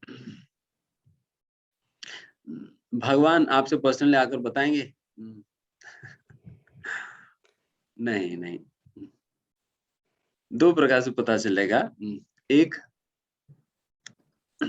भगवान अपने सारे बातें शास्त्रों में ऑलरेडी दिए हैं, what he likes and what he does not like. जैसे उदाहरण के लिए आप भगवद गीता की 13वां अध्याय शायद है, तो पढ़ेंगे तो वहां पर भगवान कहते हैं कि ये व्यक्ति मेरे को बहुत प्रिय है, he is more dear to me, he is very dear to me, if you do like this you will become very dear to me करके भगवान क्लियरली बताते हैं। आप ये कार्य करो, अगर आप इस प्रकार से नम्र रहोगे देन मुझे बहुत अच्छा लगता है, आप इस प्रकार हर चीज सहनते हो तो मुझे अच्छा लगता है, आप हर समय समभाव रखते हो तो मुझे अच्छा लगता है, देन भगवान क्लियरली होता है भगवान को क्या अच्छा लगता है। तो इस प्रकार से शास्त्रों से हमें पता चलेगी। एंड दूसरा, हमें भक्तों से पता चलेगा, इसलिए हमें अपने जीवन में सारे कार्य हम भक्तों के निर्देशन में हम करते, ताकि हम भगवान के निर्देशन के अनुसार हम अपने कार्य कर सके, क्योंकि भक्त भगवान की प्रतिनिधि होते हैं। इसलिए एक जगह पर कहा जाता, साक्षात हरित पेना समस्त शास्त्र, सारे शास्त्रों में यही बात कही गई है, गुरु जो है साक्षात हरि है। साक्षात हरि का मतलब ये नहीं कि वो गुरु हरि बन गया, बट हरि का एक प्रतिनिधि है, हरि का सेवक है, जो कि हरि के भाव को समझते हैं एंड हरि के भाव को आपको समझा सकते हैं, आप तक पहुंचा सकते हैं।